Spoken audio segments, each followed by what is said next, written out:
Welcome, everybody, to another edition of the C3 Friday Free for All, the show for the fans, by the fans. If you would like to join the show, I posted the link, pinned it in the chat room of the YouTube and Facebook video. It's in the description of both the YouTube and Facebook video. And today, this free for all, we're coming at you with a brand new head coach. Dave Canales is the brand new leader, head coach of the Carolina Panthers. We're going to talk about it today and all of its implications. Tabor is out the door. James Campen is out the door. Man, you know we're going to have a great show today, and you know we already got the squad on camera and everything, boys. Let's go. First up, you know him. You love him. He probably going to tell you to shut the hell up. It's Panther Pickle. Pickle, what's up? He got some sweat stains on his gut, though. That's how we love him. Yeah. Today is the day that you turn your attitude around when the head coach pops up and first thing in the morning he says, "Good morning, Panther Nation. Keep pounding. Let's get ready to work." He's talking to you. He ain't talking to the Bird fans. He ain't talking to David Tepper. He's talking to you, Panther Nation. He's talking to you. Let's get to work. Will you heed the call? The keep pounding call. That's what we are going to ask you here today, now man. is the hour. Oaths you have taken. Fulfill them all. Keep pounding, baby. No. Let's go. I love the energy. Kev, shut your ass up and wait for your intro. Next up, I'm just going to kind of go in order here. I got my man Cole back on the free-for-all, rocking that. Is that a Dan Morgan? No, that is a Colby Griffin jersey, and then it is a Dan Morgan jersey. Yeah, I like that. I tell everybody it's a Dan Morgan jersey, bro. It is a Dan Morgan jersey, but if I showed you the back of it, it would be a lie. Oh, well. Brother, how you doing, man? I am doing very well. Pickle really spoke for me. I was going to go dive right into that, man, but it's time to stop feeling bad. Like, it really is. This is a week of change. You might as well just support what's here. It's not going anywhere, and it's going to be a long time until September. It's no point in being miserable till then. Pray for the best in April, and then we'll go from there. Yes, sir. I hear that. By the way, the top row is for the webcams. My dog's on cam. Appreciate you. Camera boys. Yeah, camera boys up top. Look at these with that hair before we go anywhere else, man. That's just looking luxurious this evening. Bro, D, I think, has the best man cave. That man cave is impeccable. Oh, yeah. He's undefeated with that shit. That man walked with Moses, for Lord's sake. He had a message for Dan Morgan the other day. Oh, yeah. We'll get to it up. You gotta pay to see my face, bro. Man, nobody wants to see your busted ass face. Next up, we got the homie JJ, the man of many jerseys, back on the free for all. JJ, what up, dude? What's up, y'all? It's another Friday. We got all the information we've been looking forward to this offseason. Who's going to take over? Who's going to be the next head coach? So for the next 6 years, it looks like we're going to have Dave Canales, a young offensive mind, Spanish background. One of my favorite parts about him. Can't wait to see what he puts on the football field. But I do want to say real quick, because it's now the 4-year anniversary of Kobe Bryant passing away. That's why I'm wearing his great jersey. It is. The Kobe Bryant. All right, one of the greatest basketball players ever, man. Shout out Kobe Bryant. Absolutely, man. Respect. Shout out Kobe, man. I saw they just inducted his daughter and the two girls that were also in that playing to the WNBA Hall of Fame. So that was pretty cool. That's pretty cool. Yeah, that's awesome. RIP. Next up, man, look, everybody knows this dude. Everybody loves this dude. I'm not going to lie, man. He gives me friendly reminders on days like today when I'm like, oh, shit, I got a free-for-all to do.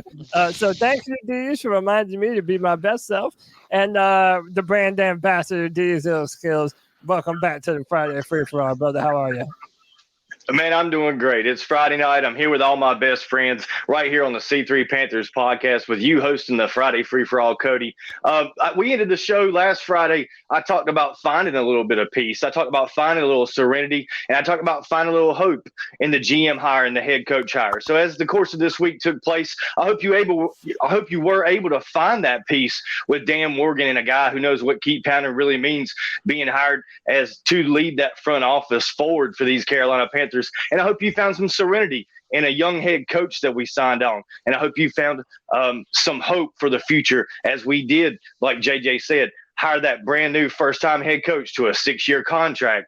And we're just hoping for some patience from our owner, David Tepper. Thank you, Cody. I hope we get some patience, man. A 6-year contract to Dave Canales says maybe he's going to have some patience, but we'll talk about that tonight. I'm going to make a snake as I introduce these people. Next up, my brother Michael Wydrick back on the free-for-all. Big Mike, what up, dude? What up, guys? It's another Friday free-for-all. Let's hope that we get the best out of everything today, and hopefully we stay positive on this route that we got a new head coach and all this. Yes, sir, man. But I feel like there's some positivity. There's always negativity, but we're going to shine bright like a light bulb if we so choose to around these parts. Next up, it's my boy, White Chocolate Espresso. Brother, what's up? What's happening? What up, bro?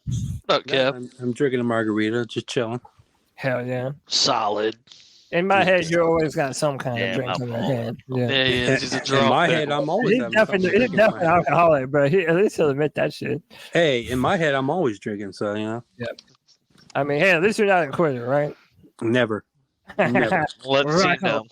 That is something I will quit. That's hilarious. All right, next up. This man has been a welcomed addition to the free-for-all lately. We're happy to have him back. It's my man, Christian Hunt. Christian, what's up, dude? What's up, Panther people? I got a pocket full of change and a lot of 2 cents to dish out. I'm excited about Canales. I like the culture he's going to bring, but I do have some concerns. All right. You should. Oh, I'm interested, man. I want to dive deep into this today. I don't want anyone to hold back. If you love it, let me know. If you're hating it, I want to know that too, man. That's what the free-for-all is for. Next up, my brother from another mother, Jake the Snake. Jake, what up, bro? What's up, y'all? I had to get my Cheech and Chong on, but I'm here, y'all. Yeah. I'm finally glad that we know who our head coach is, man. I'm all in on him. Offensive-minded head coach. He's going to help out Bryce Young. I'm excited to see it, y'all. I'm excited for it. Heck yeah, I'm excited to see it too, man. I think that we could have done a lot worse than Dave Canales. That is very true, my friend. And last but not least, we got my man Evan, Sports Talk, back on the Friday free-for-all. Evan, my Clemson brother. Happy to have you back, man. What up, Evan? Hey, what's up, guys? Yeah. Feeling good. Ready to talk some Panthers football. Also, I agree with you, JJ. I mean, sucks that we lost him 4 years ago today, Kobe. Rest in peace. It's crazy that it's already been 4 years, honestly, since that happened. Yeah, that's wild. And, I mean, go Lakers. Go Lakers, because I'm also a Lakers fan. And one thing I do want to say is, I'm feeling more positive about this team than I am about the Jags. So that's saying something. Okay. Even though we're a little bit behind them since they've gotten 9 wins back-to-back seasons, but dude, we 30 years behind if that's the case. Where this train stops, nobody knows, man. But we are on this ride together. Everybody hit that like, hit that subscribe, hit that notification bell for every single time the C3 Panthers podcast goes live. We're just going to jump into it, man. And listen, I know everybody's kind of feeling good for the most part. I'm going to go to Christian first because Christian said he had some concerns. And Christian, I'll just let you speak your word. You can talk about the good first, the bad first, however. But what are some of those concerns that you have with Canales? Well, I'll start with the good. I do think it's a definite upgrade as far as his personality. I can see that culture being created here, with bringing some heart into the team, some give a fuck, if you will. But yeah, passionate. But here's where I'm concerned is because I think for Bryce to be successful, he's got to have a running game. I just don't see any way around it. And it just, Canales' offense with the Bucks was literally the worst last year with the running game.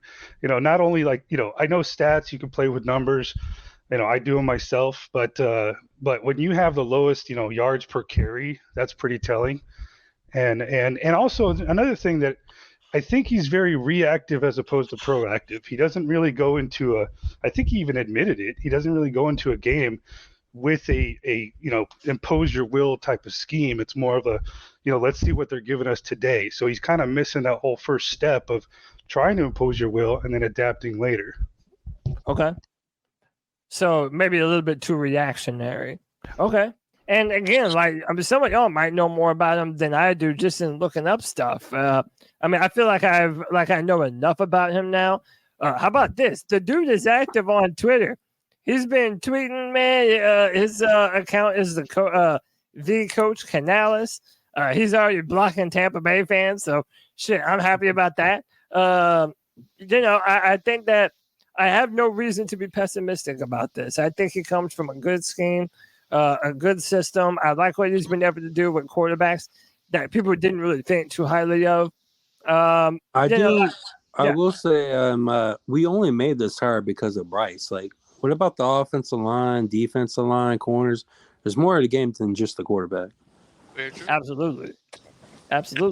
I mean, hey, man, this is a free for all. Y'all just jump on it, man. What y'all I dug up a little bit today.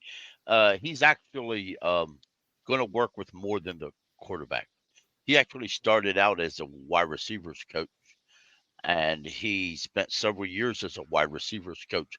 Kind of was there helping train some of Seattle's best wide receivers over the years and tight ends. He helped. Fact is, he was the passing game coordinator, and I think it was 2020 when a old, worn out guy by the name of Greg Olson showed up there, and him and Greg Olson sat down and really had a lot of things good to say each other. They benefited both of them. He liked a lot about what Greg Olson said, a lot, because Greg Olson told him some things about football that he never really thought about at that time. And Greg Olson but he also, that's why if you heard Greg Olson isn't just talking because he heard somebody else talk. He's talking because he knows a guy on a personal level. And Greg Olson really is really happy that he's here. I think that he's actually on Twitter interacting with the fans because Greg Olson knows he's a fan. And coincidentally, Ron Rivera was in town today too, and he met with. He's just been touring basically different cities, just driving around, and he met with a few of the Panther legends here this week. And while he wouldn't say that he actually met with Canales, that he told Canales, "I'm here if you ever need any advice." He's sniffing around, Pickle. So, there's a lot to that. That's going to make for an interesting question. Right. As far as the O-line, when he was the offensive coordinator there, one of the first things he did is move players around. I don't know if folks know this. He took a tackle that had played his whole career at tackle and said, "No, you're our center now." The guy at first didn't like it, but he said, "You're the coach." And the guy played center at a really good level all year. So, as far as offensive line, if you look it up, he really does his homework on these teams and what he needs to do and how they need to improve. And I really like that because that tells me that he's going to look up and realize, in my personal opinion, the best left tackle we have on this roster has been playing left guard. Yeah. Go ahead, JJ. I know you wanted to get in there. I was going to talk about the whole the rushing game. A lot of people keep downing Dave Canales about the rushing game over there in Tampa, but if you really think about it, if you thought the Panthers running back room was awful for downhill runners, then Tampa Bay is even worse over the past couple of years. They have no downhill threat at running back. And if we're really being real with ourselves too, they've been so accustomed to throwing the football. Think about it. They went from Bruce Arians to Todd Bowles, bro. One of the most, what was his saying? No risk it, no biscuit. He was such a pass-happy coordinator. You had Jameis Winston, a gunslinger. You had Mike Evans and Pro Bowl receivers all over the place. You had Tom Brady, who going to pick apart the whole defense. And now you got Baker Mayfield, where his best thing is airing the football out with that strong arm of his. So, I mean, like, they've never been a running the football team for the past 5 years in general. They've been bottom 3 at rushing the football for the past 3 years in a row, is it? Yeah. So I don't think that's just a Dave Canales issue, but we will be able to tell that this year because that's easily this personnel's biggest strength right now still, rushing the football. That's a good point. If he's able to do that and help our pass game, I also didn't really like Christian Hunt's point on saying he was too reactionary. I think that's one of his bigger strengths is his ability to like recognize, identify your weaknesses to the defense he's playing and attacking them properly right where you could get the best result out of your strengths on top of that. So I think it's a mix of both, honestly. But I like the Dave Canales hire so far. That's all I got. Well, I hope so. I'm just hoping it's not a, chuck it to Mike Evans type of offense because that's just not going to work here. No, that's definitely I don't think. I've seen all right, so look, I would normally shelve it, but let's just do it now since we're talking about it. What are the chances that Mike Evans would come here and follow Dave Canales to the Panthers? Like, is it just that time? Is it that time of season where I'm sniffing too much opium? Am I snorting too much opium? Yes, or you are. Is there any chance? Is there any He's chasing chance? the white dragon. Oh, damn. That man get his Scarface on. No, let's look at it this way. If we look at Mike Evans' career, we always talk about his 1,000 yards every year. He gets at least 250 of them versus us every single season. That's what I'm saying. And he's not joining our team. Off of us, that Yeah, would be a lovely. lot of people. Well, I was going to say, Pickle, though, and to add on to that, the Panthers have requested permission to seek the Buck. I cannot talk. Permission to speak with Bucks wide receiver coach Brad Idzik for the offensive coordinator position. So now, so it says that Idzik came with Dave Canales to Tampa from Seattle. So if you're Mike Evans and now you're looking at it, Canales is the head coach. Now you got the wide receiver coach who's probably going to be the offensive coordinator. I mean, hey, is that not an immediate boost to the wide receiver room? Yeah, but he's not coming here. You don't. Well, he was ready to walk. Let out us of dream, Tampa Kevin. Bay. Let us dream. He was actually might ready get to T. walk Higgins, out. though. He was ready to walk out of Tampa Bay last year, but he had to stay because of his contract. But if you look at and you got to think though too. Let's be real. Baker just didn't decide to figure out how to play. Baker was taught this way by our new head coach. And since he's leaving, you think Baker's going to revert to his old ways? You think Baker's going to remember how to play good? You think the next offensive coordinator is going to say, golly geez, we got to do what he did? I mean, there's a chance Baker reverts right back to who Baker is under a different under a different offensive coordinator. But even then, Baker ain't signed a contract with Tampa Bay either. And not only that, 5 minutes ago, Mike Kay reported that the Panthers have requested permission to speak with Eagles senior offensive assistant Marcus Brady for their OC. Yeah, I think we're going to miss out on the top 5 receiver in free agency. With Campton gone, not even. Is anybody else? You said another top 5? You said none? I say Pittman resigns with Indy. I think Evans resigns with Tampa. I think T. Higgins resigns with the Bengals.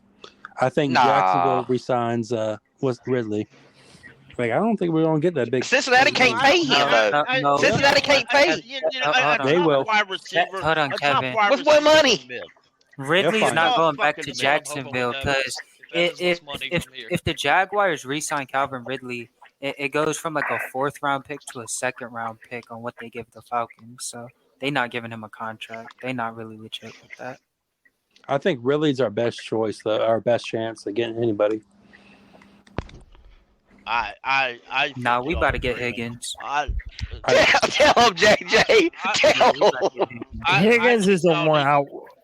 But let me ask it like this real quick. Does anybody think that we could pull a Mike Evans here? Like, is there anyone that says yes, we can do it? Yes. Okay, It's Cole, go If ahead. he wants Cole. to Speak come up, here, Cole. we can do it. I'll be very short with it, Cody. No, take as long as you want, man. Nah, Nobody I'm else good. is short-winded. Do your thing. I'll be really deliberate with mine. Mike Evans has already won his Super Bowl. He doesn't have anything to chase. If he really has a connection with these coaches and he wants that bag, what better place can he come get it than us? Damn, that's a Tell him, good Cole. point. Tell him. That's a good-ass point. But you need all of that to work together. or it ain't Marquise gonna Brown work. is mid, But bro. here's the Whoever thing. said that Is he going to get the bag here, though? He was only with them for 1 year. So if Yeah. he does come here, that says a lot about their connection, or he's just chasing the money. He's chasing the money. I mean, Yeah, Well, man, chase I don't it. think he's know, going to man. get He anybody might- here. But wait a minute. Why We're would gonna have the to pay top Panthers? dollar. Yeah, but why would the Panthers not be willing to break off Mike Evans? Because they're going to Even break if it it's off for of a Brian year. Burns. Yeah, No, okay, they're but there's a not. difference. They- Mike no, Evans they're is not. more needed I'm to the not gonna allow offense it. than I Burns is to the defense. I didn't disagree. I just think they're going to pay Burns. No. Hey man, let me I don't welcome. think they're gonna Hey, do hold it. Cole said I'm not gonna allow I it. really don't. Hey, What did let I me say? welcome the professor. Come in here and take to the control of Kevin, Friday please. free-for-all. Tony Dunn, what up, boy? Yo, look, can y'all hear me okay? Yeah, loud we and got clear. you. What's up, Mhm. brother? Clean, Word. Professor. Look at this crowd, guys. Oh, we rolled deep on the free-for-all, Yeah. brother. What you mean? Damn. Yeah. I know, Balls but deep. you know, we get some news, and the people come. If you build it, for they will sure. come. Hey, we have built it, and they are here. Oh, they If you are stick it, you will here. come. So For we sure. free-for-all on Fridays. Yeah, you no know? doubt, no doubt. You guys, I'm sure, are enjoying the moment, right? I mean, I think it's a time where no one, I mean, like, just being negative. If you're a negative at this point over the hire, you're negative to be negative, and I mean, you don't have to be positive. You don't have to go out there and think the world is about to be served up to you on a platter. But we had to make a move. We had to step forward, right? There's only one direction, and it's ahead. And this is our direction right now. And I am all in with Cody Lack, who said this is Dan Morgan was a signal that this team is just committing to Bryce Young. Whether it works or not is irrelevant, right? We could debate over if it's going to happen or not, but I think that, to me, the Dan Morgan news is the most important news to me. Yeah. It is. I mean, you're not wrong.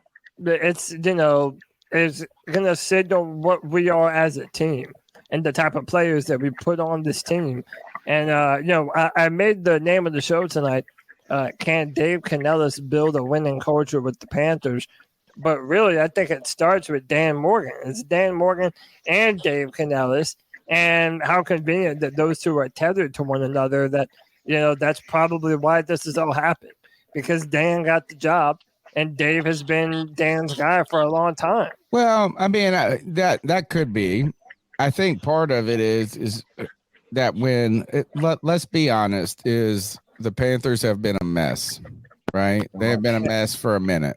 And everyone knows that David Tepper is part of that mess. And he's not going anywhere. So I think if you think of the top names, the top tier names, the hottest of hot names, which were Harbaugh to Ben Johnson to Slowick, you've mentioned that we're just not the belle of the ball, right? And we knew that we were going to kind of have to try to, or I think we believe we were going to have to try to grab a coach one cycle ahead of where he deserved to be. Yeah. And that's why we're hoping that we got him early. You know what I mean? Yeah, you got to. I mean, like, that's what we're working with, and that's fine. You know what I mean? That's where we're at. And I'm sure, to me, it kind of reminds me a little bit of the Cincinnati hire when they hired Zach Taylor.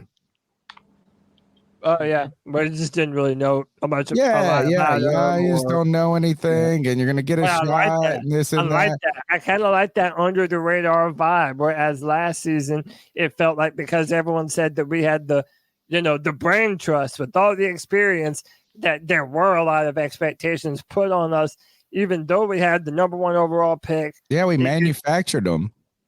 Yeah, I mean, we fanned the flames of expectation. I'm not saying that we shouldn't hold standards to for sure, these guys. I'm just saying this is, I don't think you're walking into this room expecting to win the needing to win the division to be happy.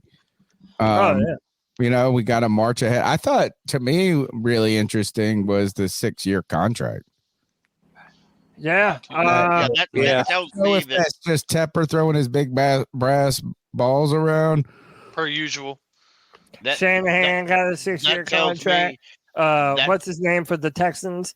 D'Amico Ryan's got a 6-year. Dan Campbell got a 6-year. So damn. He's joined a list. Yeah, he's joined a list of really good coaches that have gotten 6-year contracts. Hey, Evan had a question that he wanted to bring up or something that he wanted to mention. Go ahead, Evan. I just wanted to add on to the wide receiver talk from a bit ago. It's kind of backtracking now, but no, you're fine.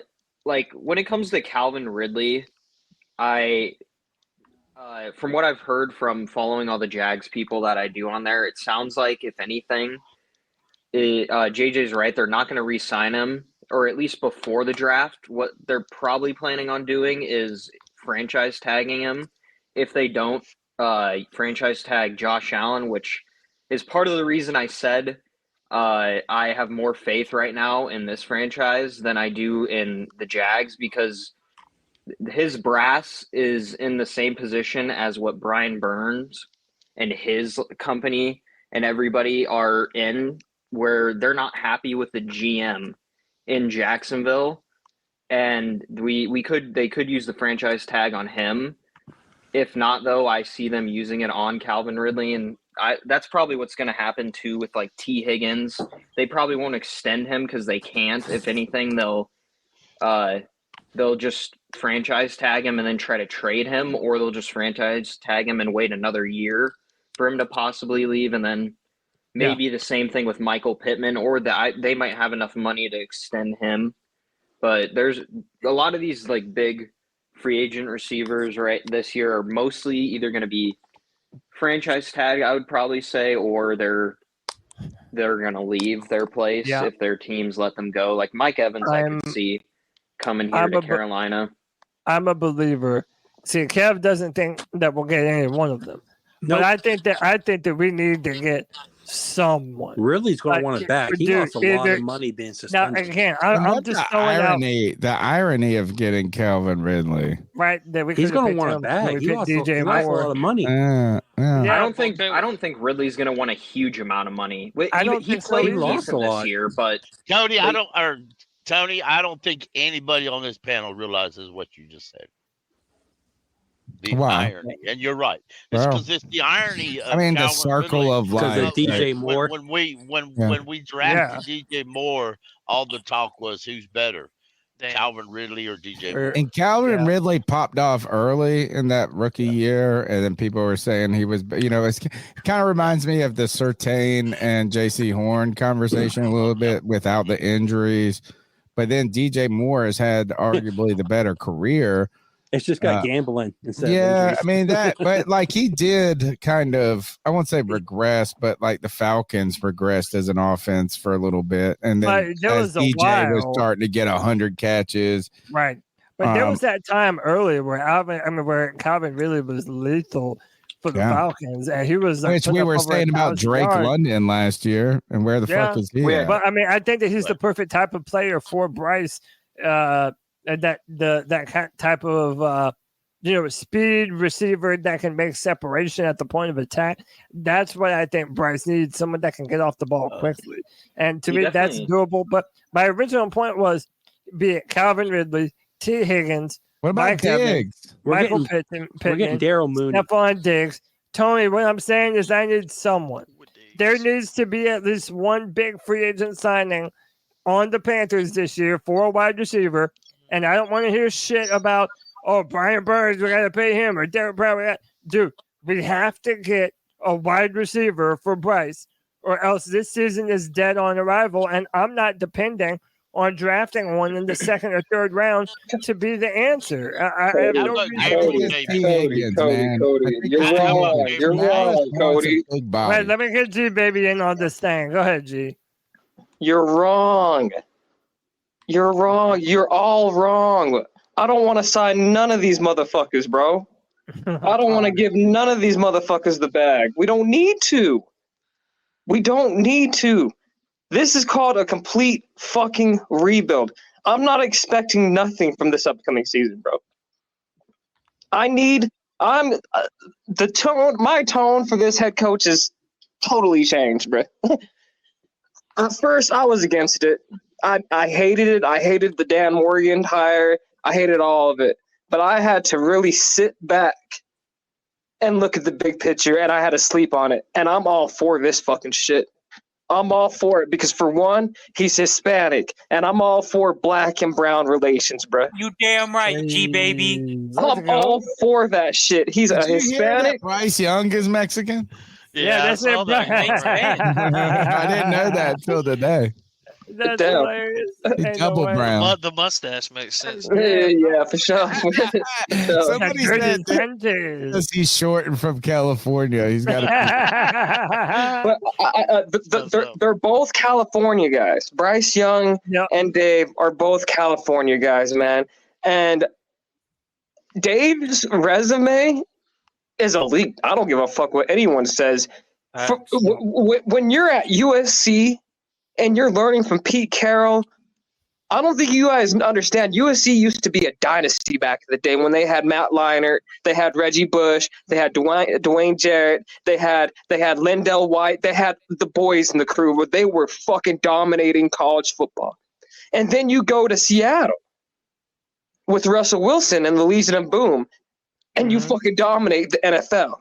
And then you go and turn around Geno Smith, which honestly his career has been complete trash. You turn him around. You turn Baker Mayfield's career around.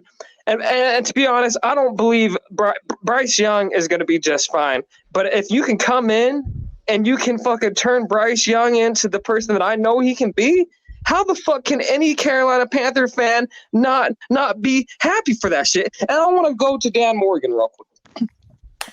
Dan Morgan is not a pushover. I don't see Dan Morgan being in that room letting fucking David Tepper's bitch ass talk to him some type of way. I don't see that happening. And I believe Dan Morgan was there when they were putting together the Legion of Boom. So I had to sit back and look at these moves. He went to Buffalo. He put together that defense and that team, which was a great team, okay? So, and I'm going to let you guys know, man, I've been a Carolina Panther fan my entire life. I didn't just become a fucking fan. So I was a fan when Dan Morgan was fucking leading the crew back in the day on defense, bro. I love him as a player. So I can tell. And when I see the Panther legends coming out and giving their input and everyone's juiced about this move, how the fuck can I sit here and be upset about this shit? Now I want to go to signing a wide receiver. We don't need to give no wide receiver the bag because we're rebuilding, bro. We go get that shit through the draft. We go get them receivers through the draft. I'm going to say this again. This is the greatest wide receiver draft class I have ever seen, y'all. It's the greatest draft class I have ever seen. So that pick that we have at pick 33, we can get an Xavier Worthy. We can get an A.D. Mitchell. We can get a Troy Franklin. I would take all of those guys over a Calvin Ridley. I would take all those guys over a T. Higgins. I would take all those guys over any available free agent right now, man. We got to do this shit the right way. We have to build to the fucking draft. Does anybody agree with all that? Evan pointed out in the chat, Keon Coleman. Yeah, we could get him at 3 as well. And I agree. We need to trade Brian Burns. Yo, I don't give a fuck if it's for a late first rounder, a second. I don't care what it's for, but we need to trade Brian Burns, man. I don't see him staying. For what? What did he do? The defense was just fine. And we got to do this the right way, man. Like Paying Brian Burns reminds me of when we paid Charles Johnson back in the day, and we didn't have to. We gave Charles big money Johnson. Like, we didn't have to do that shit. Yeah, you did. You lost Julius Peppers. You lost Julius Peppers. Was he worth the money? Was he worth the money, Tony? Man, he played for you for the next 4 or 5 years. What were his stats, Tony, after he got that contract? Go back to 2013. He was good. Charles Johnson was good. Yeah, he had 10 sacks. He was really good. Yeah, he was solid, dude. Big money was worth it. I gotta ask 2 questions. What you got, Tony? And I've been chambering this one, dude, and I have not wanted to say it because I don't want to poo-poo on a party. You know, you don't want to be smart-ass Tony. Fuck. But my buddy was telling me this. He said, I didn't know who Dave Canales was until the playoffs. And then he said, I started seeing some tweets, and the joke was, did they just hire a male model to stand on the sideline? So I don't know if, and again, this is as a Christian, as a Catholic, but I am a douchebag and a sinner. So I'm going to say, so he has the passage, you know, they cheated on his wife and this and that and all, you know, about this marriage. How much was Miss Tepper involved in? It's a true statement. Waiting is the the hammer? Is this 2.5 years the expose male model coach and billionaire wife? We're just getting a look into her type. You know she needs some new dick. Any NFL player. So what you're saying this is who they're interviewing for. Pepper looks at our head coach, and she thinks keep pounding. She's not a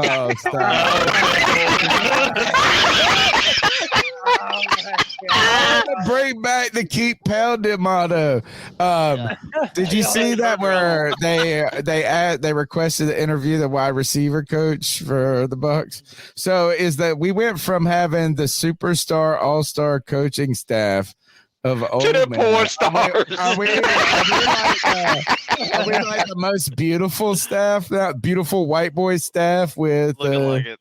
I mean, I don't know. Actually, he's Mexican. Man, We're good. I think they all have. They got their.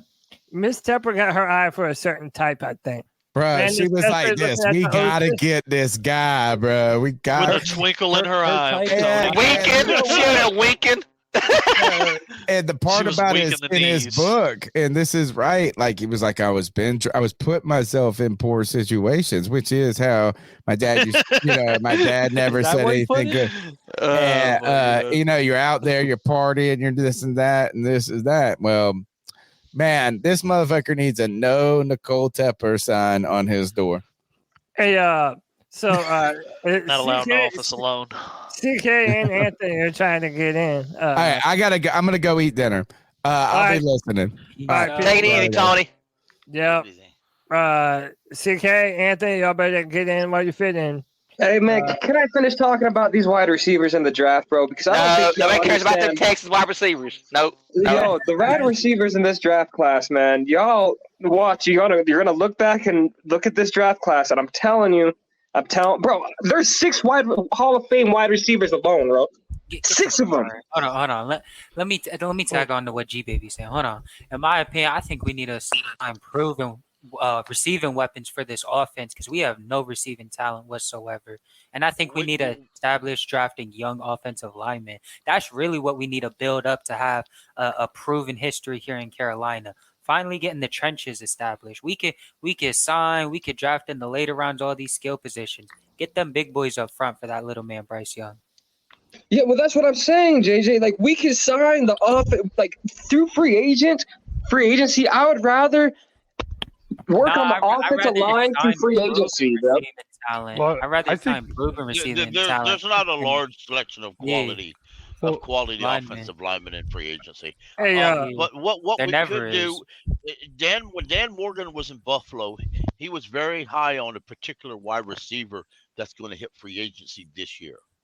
Okay, Gabriel Davis. Now, I'm not saying he's a superstar, but here's what I'm talking about. If you get a guy like that, or even Kevin mentioned Mooney a while ago, you get a guy in that range, then later in the draft, at some point, you draft another wide receiver. It gives you a mix of those two. Okay, that's what, because we need 2 wide receivers. Okay, that's No, what we you need could like do. 4, bro. Well, you're going to get 2. You need a lot of things. We need a little linebacker. We need corners. We need middle corners. We could use a couple safeties. I mean, we need a lot. We could use everything. Everything. I mean, if you go across the roster right now, there is nothing that says, yeah, we good. There's no position on this roster that says, yeah, we good. Yeah, I agree. Hey, let me welcome my dog Anthony back to the Friday Free for All. Ant, what's up, dude? How you feeling about Dave Canales, Dan Morgan? Also, talk about the receivers. Do you think we can get a free agent wide receiver? And if What's so, up? I'm neutral on the front office. If David Tepper stays out of it, I'll trust these guys. That's really what it comes down to, man. 2023 wasn't a good year for the Carolina Panthers, but I'm trying to make 2024 a better one for myself. Get started on your resolutions with Factor so you're ready for the new year. Factor's ready-to-eat meal delivery takes the stress out of meal planning and sets you up for success in the new year. Skip the grocery stores, prep work, and cooking fatigue. Instead, get chef-crafted, dietitian-approved meals delivered right to your door. With over 35 meals to choose from per week, including keto options, calorie smart, vegan plus veggie, and more, plus over 55 weekly add-ons, you'll have a ton of nutritious and flavorful options to kickstart your resolutions. Skip that overpriced takeout trap. Factor is cheaper and way more delicious than takeout. Get chef-crafted, restaurant-quality meals delivered right to your door, and they're ready to heat and eat in just 2 minutes, which means more time for you. Head to factormeals.com/C350 and use the promo code C350 to get 50% off. That's code C350 at factormeals.com/C350 to get 50% off. Just let them do what they want. You're paying the guy a 6-year contract. That means he's got to trust him to some capacity. Stay out of the operations, and maybe they'll be able to draft some talent and put some people around Bryce Young. I'm just neutral on it. I don't know what to expect. News are popping, y'all. Mike Hayes reported that the Panthers have requested to speak with Seattle assistant special teams coach Tracy Smith for their special team coordinator opening. all right. Well, hey, we're gonna have to get one now that we now that we let Tabor go. Real quick, while let me say, y'all need to understand, Campton and Tabor were holdovers from that rule era. When he hired Reich, he forced Reich to take these gentlemen. The fact that they were able to let these gentlemen go now, I don't think Tepper's pulling the strings. I think Dan Morgan's doing all this. He's finishing flushing the toilet. I think Tepper's not messing with it no more. No, Tepper didn't mess with it with Rule. He didn't mess with the roster. Well, look at how many firings, man. Samir Suleiman out the door, Tabor out the door, Campen out the door. They didn't fire Samir Suleiman until after Dan Morgan took over. Yeah, so in my mind, dude, you're seeing the reckoning. I like what Shane says. The rent came due for all of the terrible moves that have been made in recent history. So I like the fact that someone now has the balls to pull the trigger on these guys. Like, look, we've been questioning James Campen as an O-line coach for how long now? Like, how long do we need to see Icky get his ass beat? I mean, last year we all loved him. Wow, dude, this is now the second. This is now the second O-line coach that the Panthers had that was supposedly really good and well respected and ended up not being shit. First, it was John Matsko, and then it was James Campen. But to that don't point, really you have a lot of. you I can't don't. change what he like. You can't teach players to do something like they're not fitted for. Like that, he doesn't call the plays. So like you saw, he was getting all the credit when we were running good with Wilkes. That's because all the offensive linemen are built for a power gap scheme. He probably got rid of Campton just to clean the slate. It wasn't Campton's fault that Frank Wright and Thomas Brown were having dick swinging contests to see who was the biggest. That's just fact of it. It wasn't Campton's fault that they were doing that. And I brought this up the other day in Spaces. If you're the offensive line coach, how can you direct your people on which scheme you're running if the guys above you don't know what scheme they're running? How can you do that? See, he's doing. Yeah. Granted, he probably went to Spitterer and Tepper and said, "This is a fucking mess." But hey, in that situation, I believe I would have done that. Now, granted, I'm sure he's not worried about a job. He was offered the Giants job earlier this offseason. We said, "No, you can't go." If they filled it, now he's available. I'm sure he'll get a job before the season starts. Hey, I got a question. Pickle. I need Evero gone though, G. I need him gone, bro. Thank you. I will not be happy with Dan Morgan until I see Evero gone. And the only reason why I want him gone, he's a good coach if you want to call him a good coach. I'm with you. I don't fuck with the 3-4 defense, bro. I'm done with the 3-4, bro. It don't work. That's not his fault, though, G. I agree. G, it doesn't matter, bro. The 3-4 is trash, bro. I want it gone. It doesn't belong in Carolina, G. Okay, but like again, You want to say one and another and see which one gets filled up faster. Yeah. That's my line, Pickle. Don't steal my line. Cody, Dude, I was saying that live before you was born. Shut up. Shit, I would be completely happy with signing Ron Rivera as the defensive coordinator, bro. I agree. Bring that 4-3 defense back. Bring Ron Rivera back to Carolina, bro. Ryan Burns was better under the. Wait, hold on. Let me ask this. Why? So is G alone? Does anyone else not want to retain Rivero? Hey, Brian Burns I don't want to retain Evero in the 3. I'm gonna be honest. Like everything is meh. It's whatever. If we're damned if they do, the damned if they don't. Whatever. It's the exact same, Anthony. Like, let's be real. This defense performed the same as been the past couple years, bro. They wet the bed when the offense actually performs, and they play solid just to feel like, we're competitive, we're in the game. Like, they'll be good enough for a few possessions, but they really let you down whenever you need them most. And that's because the roster just isn't talented, bro. It just isn't. Like, the coaches can only do so much. Now, Frank Reich, no. Anthony, it's the fucking scheme, dog. I'm telling you. When you have Brian Burns dropping back in pass coverage, that's a fucking problem, dude. He can't fucking he can't get off a block anyways, baby. It's the Super Bowl. This defense is a problem, and until you guys realize this defense is a problem, we're going to be trapped. He had had Marquise Haynes in coverage. The fuck are you doing in coverage? Like, it's the 3-4 defense. We can't stop the run. We can't stop the run, dude. All right, so we get rid of Ejiro, but I need to answer this question. Cody was asking me about these wide receivers. Listen, I know everyone thinks that Mike Evans could realistically come here, but let's keep it a buck, man. He's not coming here. And if he comes here, I will donate $100 to the C3 Panthers podcast on a Tuesday. That's how confident he's not coming. I remember that, though. Remember that. No, for sure. If he comes here, I will be more than happy. I want to be proven wrong about all of this, but there's just unknowns. I don't know about this team right now. I don't. I have no expectations.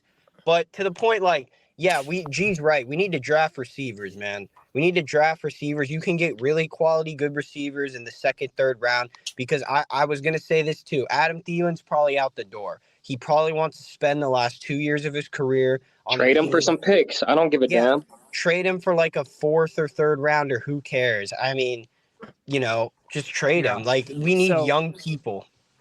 I hear you. There's a lot of different ways to skin a cat. Let me welcome my man, CK Codizzle Allen, to the Friday Free For All. It took me a minute to get some room, but I got you, man, bro. How are you?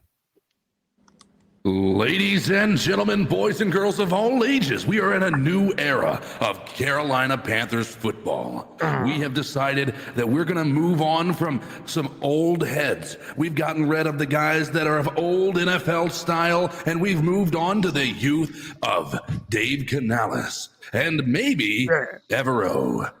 Which anyway, man, I'm happy to be here, man. Now that's the voice right there. That's the one that'll make them moist. But no, let's go on to actually. Okay, do you think that we retain Evero? Some people don't think that the 3-4 is good for Carolina. What say you? Listen, I don't know that.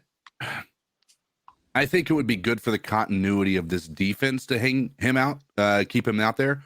However, I also don't know that it's a logical thing to do right now. All that keeping Evero is going to do is it's going to muddy the waters of whether Dave Canales is at fault for our defense failing. Right. And so I think you've got to let him build this team how he needs to build the team. And that's really what it boils down to. I think allowing him to be able to pick his defensive coordinator, to be able to match the vision he has for this offense, I think is valuable and needs to happen.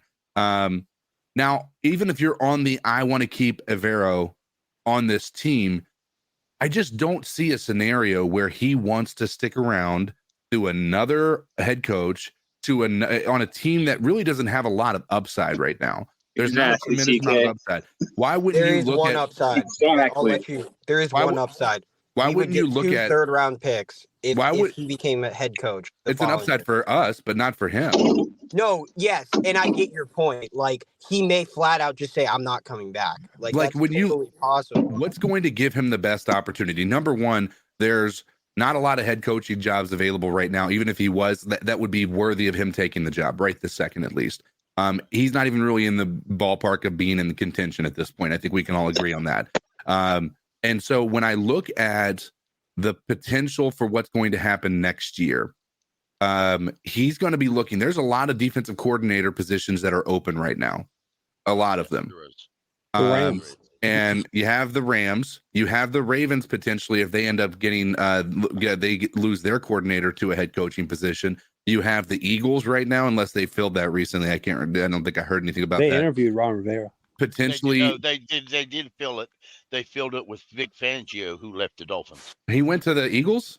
Yes. I didn't know they announced that. Yeah. He left. He asked for his release. They agreed. The very next day, he agreed to terms with the Eagles. And then guess what? Now there's the Dolphins that are open for him, and that's a much brighter spot than Carolina. And that fits what he wants to do. That even the potential. Let's look at what. Do you not know what Evero would do with a Dallas Cowboys defense right now? Mm-hmm. Like that dude would make that team. They're already naturally. They got a guy who's perfect to run the 3-4. Oh boy, I don't know why I forgot his name. And he interviewed already. He interviewed for the head coaching spot in Carolina. He had 2 interviews, bro, and they said "fuck you." Exactly. So why would he come back to Carolina, bro? I'd be like, "Fuck you, niggas, bro." No choice. That's the point. He ain't got no. Right now, there are rumors that the Rams want him back as a coordinator. Well, that's fine. But here's a point. But you're not allowed to make a lateral move, though, right? Yeah, you can't make a lateral move if you allow them. But they're not going to allow it. But why would they allow it? And why wouldn't they? I mean, if you want to go bro. Get his ass out of here. We already have. Why would we let somebody else come in and steal our defensive coordinator? Why would you want to keep him? Just for them to make him a defensive coordinator. You guys talk about how trash he is, bro. You guys are literally up here talking about how trash he is. So if that's the case, then he gives a fuck where he goes. No. Let's look at it from this perspective. No. They didn't say how trash he was. They don't like the 3-4. But here's a question I asked in the chat. I've asked it on Spaces. A lot of these folks, you know how much I like the 4-3. But let's be real.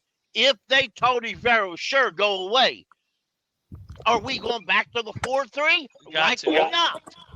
So accept the fact, and if we keep Evero for 1 more year, and next year he goes to be a head coach somewhere, then we get a 3rd round pick. So is that if I'm going to be stuck with the 3-4 Two. anyway, You get 2. I might as well. Thank you correctly. I might as well keep him one more year and benefit them 2 third round. That's a good ass point, by the way. For sure. New news to He ain't me. going nowhere. That's new news to me as well. You get 2 third rounders for him? Yes. There would be. Oh, then I'm keeping him. I'm keeping him. I'm keeping him. I'm keeping him. Y'all know what you're. Quick as hell. Y'all know what you're. What we're talking about leads to this consensus. We're in a rebuild right now. When Pickle brings up the fact that, yeah, we had to run a 3-4, it's because we don't have the right personnel for a 4-3, but we don't have the right personnel for a 3-4. That tells me we just need a complete new vision in here. We need someone to gut the roster. Who cares what happens with certain players? We need a teardown. We need a one vision. If you want to be able to run a 3-4 or a 4-3, you need those players for that system. Which means whoever. See, I just hope that. Wait, hold up. Before y'all make it, I just want to make a note. This is not football related. If I have you in the background and you have something that you would like to say, tell me, and then I'll pop you into the show. I'm trying to make sure everybody can get in and speak that shit. But all right, go ahead, CK. My point being right now, number one, it is not going to be a positive relationship to keep Evero here if he doesn't want to be here, right? Number one, that's going to just hinder there's no guarantee he's going to get a head coaching job next year either, right? And if you don't believe that this defense is going to perform 2 years in a row of it being the subpar defense in most people's eyes, isn't going to be something that's going to be a recipe for him getting the head coaching position. He's going to continue to get interviews. And I think that's the part that's tough about this is he's going to continue to get interviews, but he's not a part of a successful build yet. And so right now, his best bet is to go to another team. Now, if you're asking Panthers, why would you get rid of him? I think you're hindering Dave Canales if you're trying to keep a guy who doesn't want to be here. That isn't going to help with a team meshing very well. It's not going to help with this coaching staff meshing very well. Your head coach, right. It's you've got to let this guy build this. Like we talked about how important the connection it has to be between the general manager and the head coach. Yes. I think the connection between the head coach and his coaches that he chooses are just as important. So the idea of keeping a guy who right now you can't really say was an incredible defensive coordinator. He's not. He did an okay job with meddling talent, right? Because of injuries and things like that. And I say meddling talent. These guys are all played football at a higher level than I ever could. So I get that that's a funny statement coming from me, but I'm just stating that from the idea of the NFL, I just don't know if Evero is the guy who's going to move this defense, the needle on this defense, and allow Dave Canales to make the decision of what he wants this vision to be without having to put somebody else in who's got it. Let's be real. Evero has a big shadow right now. We know he's a temporary figure on this team. Even if we stick around one more year, he's temporary. He's not going to be here after next year, even if he does stick around. So why have that shadow of that guy looking over his shoulder the entire time? Most new head coaches, they get a veteran coach to come in and help them.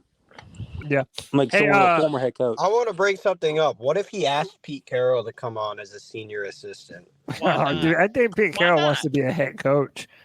So hey, hold on, two things. Some insiders and some some insiders are saying Tom Cable is a name to watch for the Panthers O-line coach as a previous Dave Canales colleague in Seattle. And then I'm going to go to my man Michael. He's got his hand up real politely. Go ahead, Mike. All right, so I'm going to go back to what you guys were basically talking about, the whole new head coach and all that. I'm going to basically say this again because I know I said it yesterday, but I'm not too optimistic about this hire until I see it. I don't want – and this is what I'm also going to say too. I don't want to hear David Tepper go to the presser and say, oh, this player, resembles this or resembles that. I don't want to hear that hype stuff. Let the players do what they got to do on the field to show us that they have that kind of potential. Don't go to the podium thinking that you're going to automatically say, oh, this player's better than this player. Or, we don't know what these players are capable of. And honestly, I would not want a Mike Evans over here because honestly, you don't know how healthy he's going to stay for the long run. And also, there's some other players positions that we need to look at, which is like offensive tackle, because Icky's not that guy. He needs to be switched to guard because honestly, if we're going to be pass happy like we have been last season, we need to get a tackle that can pass block for Bryce Young. But if we're going to go to a run game, then okay, we can keep Icky at tackle. But if we're going to be pass happy like we always have, or I don't know if we have already have been, we need to draft a tackle with that second round pick that needs to be a pass blocker and fix Bryce up with a new offensive line. And if I need to make it perfectly clear, and I know G Baby can take shots at me all day long, I don't care. But all I've seen from Bryce today, this past season, was stats. I didn't see double-digit wins. I didn't see 9 to 10 wins or any of that. He has not shown me that he is capable of being the guy yet. We should have started Andy Dalton for the freaking first time that we ever had. Because guess what? We would have seen how Andy Dalton is. And then if he ended up sticking up, then that's when we switch over to Bryce Young. But no, we did not do that because obviously everyone wants to say, oh, Bryce Young's this, Bryce Young's that. Well, guess what? He hasn't proven that to us at all. 2 wins ain't nothing. That's just like freaking taking candy from a baby. Cooking. And yeah, like honestly, it's stupid. If Bryce Young doesn't put up both the stats and the wins, because just 2 wins ain't going to cut it for me. I want to see either 9 to 10 wins next season. And if that season doesn't pan out for me, then you know what? I'm sorry. Bryce Young is not the fucking answer. I'm sorry. Oh, let's go, Michael. I love the energy. But if you say you have to have 9 wins, what if you have 5 wins and Bryce plays great, but the rest of the team sucks? This roster fucking sucks, bro. It's awful. You can't criticize Bryce on the amount of wins when the entire team looks trashy. Now listen, I understand if Bryce comes out and plays like garbage, I understand that viewpoint very much so, and I agree with that viewpoint if he plays like garbage. But if he comes out and plays great, and it's the rest of the team's problem, then you can't hold him to that one. I mean, let me tell you something. If you come out next year and you have 3 wins, and the only problem is the entire team sucks, cutting Bryce and bringing somebody else in ain't gonna do diddly shit. It ain't gonna do anything. It's just gonna be another dumbass. I will say this. And by the way, Christian, you're back in the room, bro. But I will say this, that I want to see a step forward from specifically 2 people. One, Kevin Kwanu. Look, I hope they play him at guard. I don't think they're ever going to. I hope they will. I mean, now that it's a brand new staff, maybe a new old line coach sees it different. But I want to see more out of a Kevin Kwanu, and I want to see more out of Bryce. And I know everything is going to be new, but I don't want to see what I saw this year from Bryce. I want to see a step forward. And I don't know. Obviously, the whole team has to get better, 100%. The O-line has to pass protect. We got to run the ball better. But I've documented this. There were a lot of layups that I feel like Bryce was missing this year. So that's why I'm hopeful that maybe Dave Canales will be the guy that can implement the right type of system to get the most out of Bryce. But I'm expecting that, man, because I'm going to be real. If we have another bad year and we don't see him advance a little bit, I can easily see us looking to move on at some point in the future with Dave being the one that picks the next guy. Not getting my head of myself, but just talking about what the reality of the situation is. That was completely disingenuous by Michael. I'm not going to lie. Bryce Young played like a 3-win quarterback this season. Give him credit for the Packers game. All right, 3 wins. He was on your side, Michael. He was joking. He didn't show that he can win that fucking game, though. Well, I think we can all agree We need offensive help, offensive line, and receivers. Exactly. That's what I've been saying. We need offensive tackle that can help block for Bryce Young. If you don't improve the coaching, if you don't improve the system, if you don't improve the defense. I mean, if the defense sucks and the offense is great, by your calculations, then Bryce has to get cut because the defense sucked. I mean, if you're going to run your mouth, know what you're talking about. That's what I'm saying. You can't hold Bryce accountable to the amount of wins you get in a season. That's you can't do that. That's podcasters out there right now I don't go to because they don't think their thoughts through. They have this opinion. We have to have X amount of wins. That's an incompetent statement. Yeah, I have to have so many wins before I say my quarterback's good or bad. That's like saying that David Tepper's not really rich because he spends his money elsewhere. Can I just add on to that real quick? Right. Yeah. Like, I agree with everything you're saying, and I'm not even – if Bryce sinks to bed this year, I'm not opposed to taking a quarterback. Go ahead and take a quarterback. But if y'all think quarterback's the biggest issue at this team, then you haven't – I'm definitely not okay with that. You're tripping. No, and gee, that's not what I'm saying. If that's the direction they did go in, I'd consider it a dumbass move because of what Pickle's saying. This roster is ass. If any of the fans in this fan base honestly watched the games last year, and first off, Bryce comes in to a coach that doesn't even believe in him. According to, if we're going off Cody's conspiracy theory, you have a coach that doesn't even believe in him from day one. Man, we need to just give him a chance and see what happens. Because Canales wouldn't have accepted this job if he didn't want to work with Bryce Young. Okay, I get your point, though, Michael. I do, trust me. But this roster, we need to accumulate as many picks as we possibly can. That's why we should trade Brian Burns, Anthony. We should trade Brian Burns. We should have already there traded you go. him. Now you cooking. We should have traded him already. And that's the thing, right? Pickle talks about, well, if Bryce Young – and the offense is good, but the defense sucks, but we can't win games. Let's be honest. This is an offensive-driven league. You have to put all the chips into Bryce Young in the offense right now, at least for one season, because having a shit offensive line and shit receivers and shit play calling straight from Madden isn't going to be able to evaluate our quarterback. But I don't think anyone's saying otherwise. I don't think anyone's saying that we don't need help on the offensive line or the receivers. Well, the problem, my friend, is when people talk about a lot of folks don't talk about the offense. They talk about the quarterback. They don't talk about fixing the offense. They say the offensive line's good enough. The reason why the offensive line sucked is because the quarterback sucked. The reason why the wide receivers sucked is because the quarterback sucked. Not everybody, by no means not everybody. I'm not talking directly to Michael. I'm saying by and large, a lot of folks out there aren't talking about improving the offense. Their idea of the offense is the quarterback sucks. Replace what's his name? Al comes in all the time. I don't think he's here today.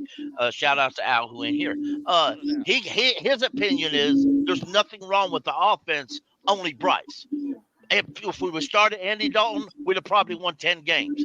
That's the people I have problems with. G and Anthony, I'm not a big Bryce fan, but I hate seeing people criticize the guy when there's nothing he can do. Right. So you're hating. Andy Dalton didn't even win the game he started this year. People attack Bryce when they don't just because they don't comprehend. Hey, don't doubt that performance too much. That was our best quarterback performance. Yeah, it was. And guess what, JJ? Bryce Young threw for 312 yards. Best receiving performance too. Hold up. And Bryce Young threw for 312 yards in the Packers game. Dalton threw for 358, and he threw the ball 22 more times. That means that he was throwing straight checkdowns the whole game, bro. The issue is not – the biggest issue is it's from ownership down. We need people in here now to build the roster up, get pieces around the quarterback, and then we can fairly evaluate him. I'm not blind. If Bryce Young is missing Troy Franklin down the sideline or some random-ass receiver that we draft and he's got time, then that's on him. But the fact to say that, people are already thinking about, we need to draft another quarterback. Man, it's insanity. Yeah, that's crazy. Yeah, it's stupidity at its finest, bro. Hey, I've been saying this too. If you love Bryce or if you hate Bryce, the Panthers are not about to move on and draft another quarterback or get one in free agency. Like, bro, everyone was hired with the express goal of getting the most out of Bryce Young possible. Mm-hmm. Like that's everybody's job right now. Go ahead. I'll tell you what could happen though. Late round quarterback. A development. But I mean, maybe. But we got what? How many picks we got right now in the draft, Cody? Not that many. I think we got like 6, 5, or like 6. Why the fuck would we do that? I don't. You've been listening to fucking Come on, y'all. Y'all gotta be realistic, bro. Hey, you said why would we do that? I'm not gonna lie. If Bryce Young's the next Drew Bledsoe, I ain't gonna be opposed to that. Yeah, he's the next Drew Bledsoe on a team with a fucking top 10 defense, and all they need is a quarterback that doesn't turn the ball over and throws for 140 yards and wins the Super Bowl. Then fuck yeah, we'll take another quarterback. That's a bullshit statement, man. That's a Let me bullshit statement. hey man, let me get my man, let me get my dog Chuck into the show. Chuck, what's up, dude? Love the passion, Anthony. Hey, what's up, man? I just got 2 points, and y'all can go with it. One, if anyone is saying that they want to trade Bryce Young, don't ever talk about money, because why would you have your investment? That's like saying putting your investment in, and then you need your help in your investment, but you're not going to allocate the resources to help your investment. Like what? That's idiotic. That sounds stupid. You do all you can to provide your investment in your franchise to support his growth. Yeah. Number 2, about the Dave Canales hire. I mean, I'm so numb to it. I have to wait and see. But also, nobody has made this point. Hiring the Bucs have won the division 3 straight years.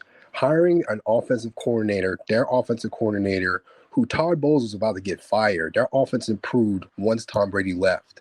That is another, that's a plus. Somebody's missing that point. We just weakened the Bucs and added it to our staff. So again, that is another plus, but we have to wait and see. W take Chuck. WW. Hey, by the way, and just a note, if I do have you in the background, just tell me something in the private chat. I'll rotate you on. Make sure that we get everybody. Just trying to filter, make sure we get everyone in. We got Chuck on the show. We also got my dog Kendall the Goat from Black Cat Panther Podcast. Go, what up, baby? What's going on, man? I just like to thank the #1 Bryce Young podcast for having me today. Damn. Here we go. I like to thank the #1 Bryce Young podcast for having me. Here we go. We happy to have you. Man. I had to get on with this Bryce talk, man. We happy to have the #1 haters on the #1 Bryce podcast. Go ahead, man. Appreciate you. Bryce, I feel like I'm on Fox. I feel like a Democrat on Fox News. Oh shit! You say you're a Democrat. I don't even vote. I feel like a Democrat on Fox News. I'm out of place. We don't care. We don't care how you voted. Anyway. We don't care how you voted in this Panther election. We welcome like everybody in this motherfucker. If you can handle the heat in our kitchens, come on in. I mean, hey, look, man. I think. I mean, hey, I'm doing good. Anthony. What's going on? Man, that D's over there. What's going on, D's? What's up? What's up, Goat? Good to hear from you, man. Glad you dropped in on the free-for-all. What you want to add to the conversation, brother?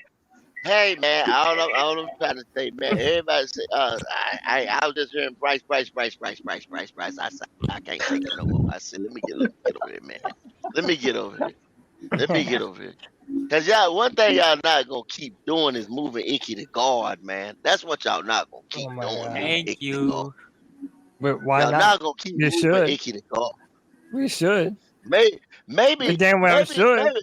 But look, Cody, maybe did you not hear the reports where they didn't even know where this boy was dropping back to, his depth that he was dropping back to? Like I said earlier, if you play offensive line, you have to. It's a field for the game. Hold on. Your argument's kind of flawed because if you're saying Bryce is trash, then what is Icky? Icky was trash this year. And now you're saying that not to move a guard.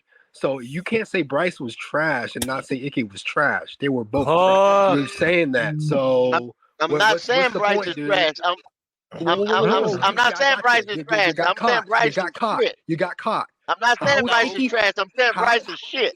How are you saying Bryce is shit? How are you saying? How are you saying? I'm not calling trash. Trash is better than Bryce. Bryce is shit. How are you saying Icky? How are you saying Icky don't need to move the guard, but he was trash this year, and you saying Bryce is trash? So you're saying that Icky was not bad? Icky was probably the worst player on the fucking team. Listen to what I just said. He was the worst tackle in the NFL. Yes. If you, his number say that? Yes, I'm Nigerian, dude. He was the worst tackle, bro. He was. He said, and I'm Nigerian. He said, and I'm Nigerian. Bro, I'm Nigerian, bro. I'm Nigerian. He was the worst. Hey, man, go. You want Bryce to get killed. I'm Nigerian. You want Bryce Young to get killed. That's why you want Icky to stay at fucking tackle, bro. Bro, no. Let me stop. Letting the coaches, the offensive coordinator and the new offensive line coach and the head coach sit down, watch film, and let them decide for themselves, because that's what they get paid to do. So that's my opinion. If they decide if he's going to guard, then he goes to guard. If they decide he's not, then he's not. They're not. Well, Pickle, the rice is in the pudding. The rice is in the pudding, Pickle. We can't just not talk about it, though. We can't just not talk about it. Even if I didn't like rice in my pudding, ain't nothing I do but eat it. I mean, my thing is, damn, we talk about pudding now.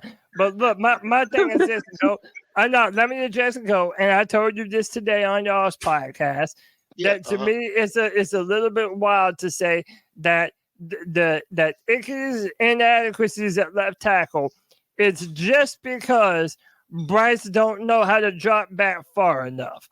Like, even if that is true, that sounds crazy, Cody. You can't tell me that's the reason that Icky at corner can't deal with a speed rush. He can't deal with a speed rush.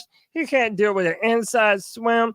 Bro, they got this man on rollerblades, Y'all can't say I'm wild for saying he can't play left tackle. This year was so bad for him. He looked like one of the worst left tackles in the NFL, bro. In the NFL. That's why they so high on Brian Burns, y'all. I just hit me. In practice, Brian has been lining up on Icky all day. That's why they so high on Burns. Damn. That makes sense now. Yep, you got me too. Yep. It just makes sense. Burns been killing Icky in practice. They say, damn, he Hall of Famer. He just got to put it on the field. Cody, his number say he's the worst tackle in the NFL. Yes. But he's damn near, but if he's not the worst, he's bottom 2 or 3. He allowed the most sacks by any offensive lineman in the NFL. Yes. Cody, go pull up the tape. Him and Mekhi Becton were trying hard.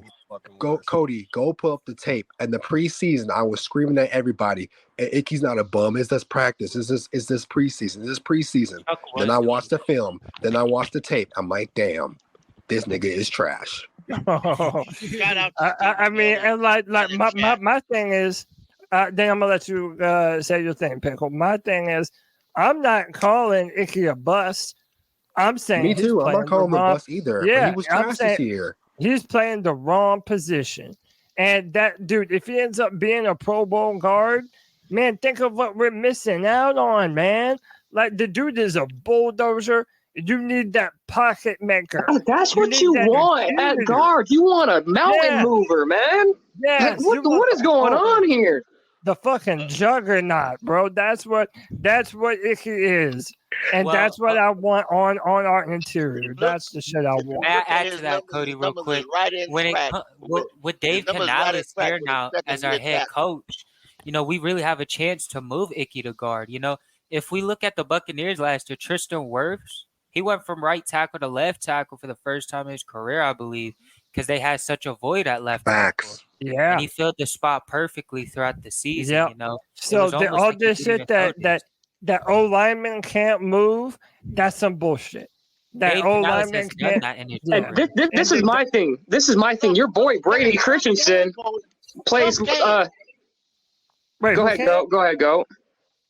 No, some old linemen can. That's why you got swing linemen, you know what I'm saying? Tackles, guards, centers, stuff like that. Yeah. Some can. Some can't. It's a natural position to move right or left for them. But you really don't think Icky could move over one spot and beat people up at guard? Yeah, What- and what he I'm played saying, some Cody- guard in college.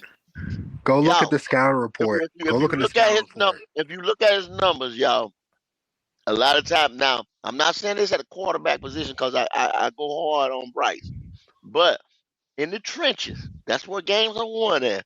It usually takes 2 to 3 years to get an offensive lineman to jail. Then when you have a quarterback, like I said, with the way his depth was this year, and you didn't know how far he was dropping back, and you get the feel for it, it's all about rhythm on that line. Look at everybody across that line was bad, except for with the exception of maybe Taylor Moton, but he had a down year this year. Why? Because of quarterback play. Y'all can't tell me. But it wasn't. That's But okay. a big reason for. Maybe something else though. No, man. Taylor Moton got that bag and he just got fucking lazy, bro. I'm sick of the fucking Taylor Moton shit, man. He got paid and he got lazy, bro. That's what happened with Taylor fucking Moton, dog. 2022, the year Rule was fired. When he was fired, Steve Wilkes had the offensive coordinator give Icky and the new center, James Bozeman, help. So in almost every single passing down, not every, but in almost every passing down, Icky had help at guard. He had a tight end, a chip blocking and staying in there to block. And the running back, whoever it was, normally helped Bozeman block the center. Now, Wright and Thomas come in, and Thomas said at the beginning of the season, in one of his Thursday press conferences, when asked, are you planning to give Icky some help at guard or at tackle because it's clear he can't handle speed rush, or there's an issue there? The question was, and he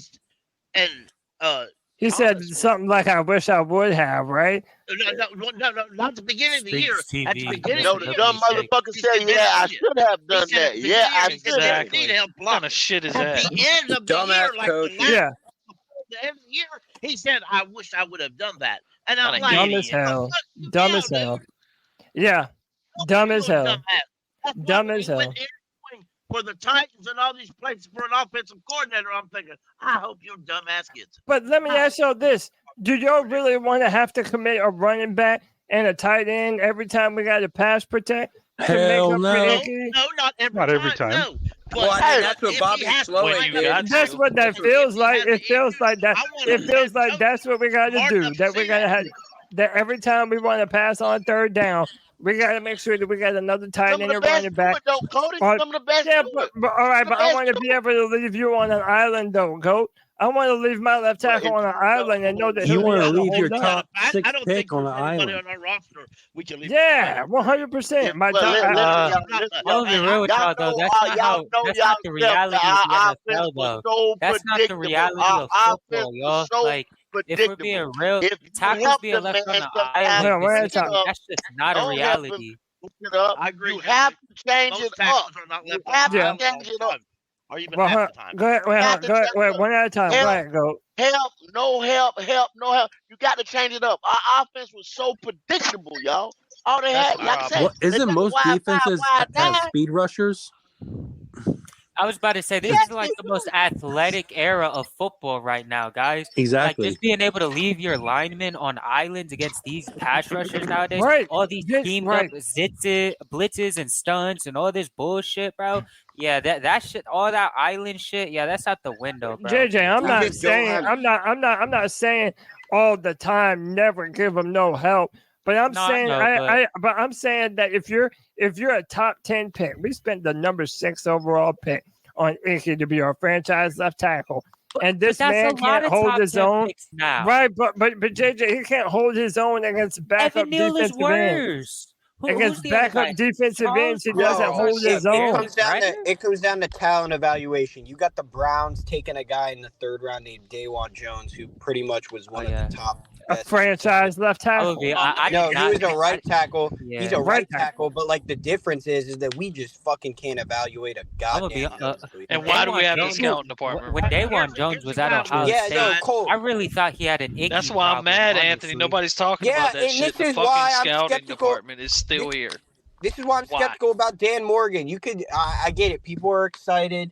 People are trying to get that optimism. I'm not taking that away from you. But if Dan Morgan can't draft worth a shit again, I'm going to be sitting up here saying this is why David Tepper should have cleaned everything How out. many years are we going to give to Dan Morgan the draft? Like for those talents? We'll give him like, I mean, you got to give him what, like 2 drafts? I mean, it's pretty easy.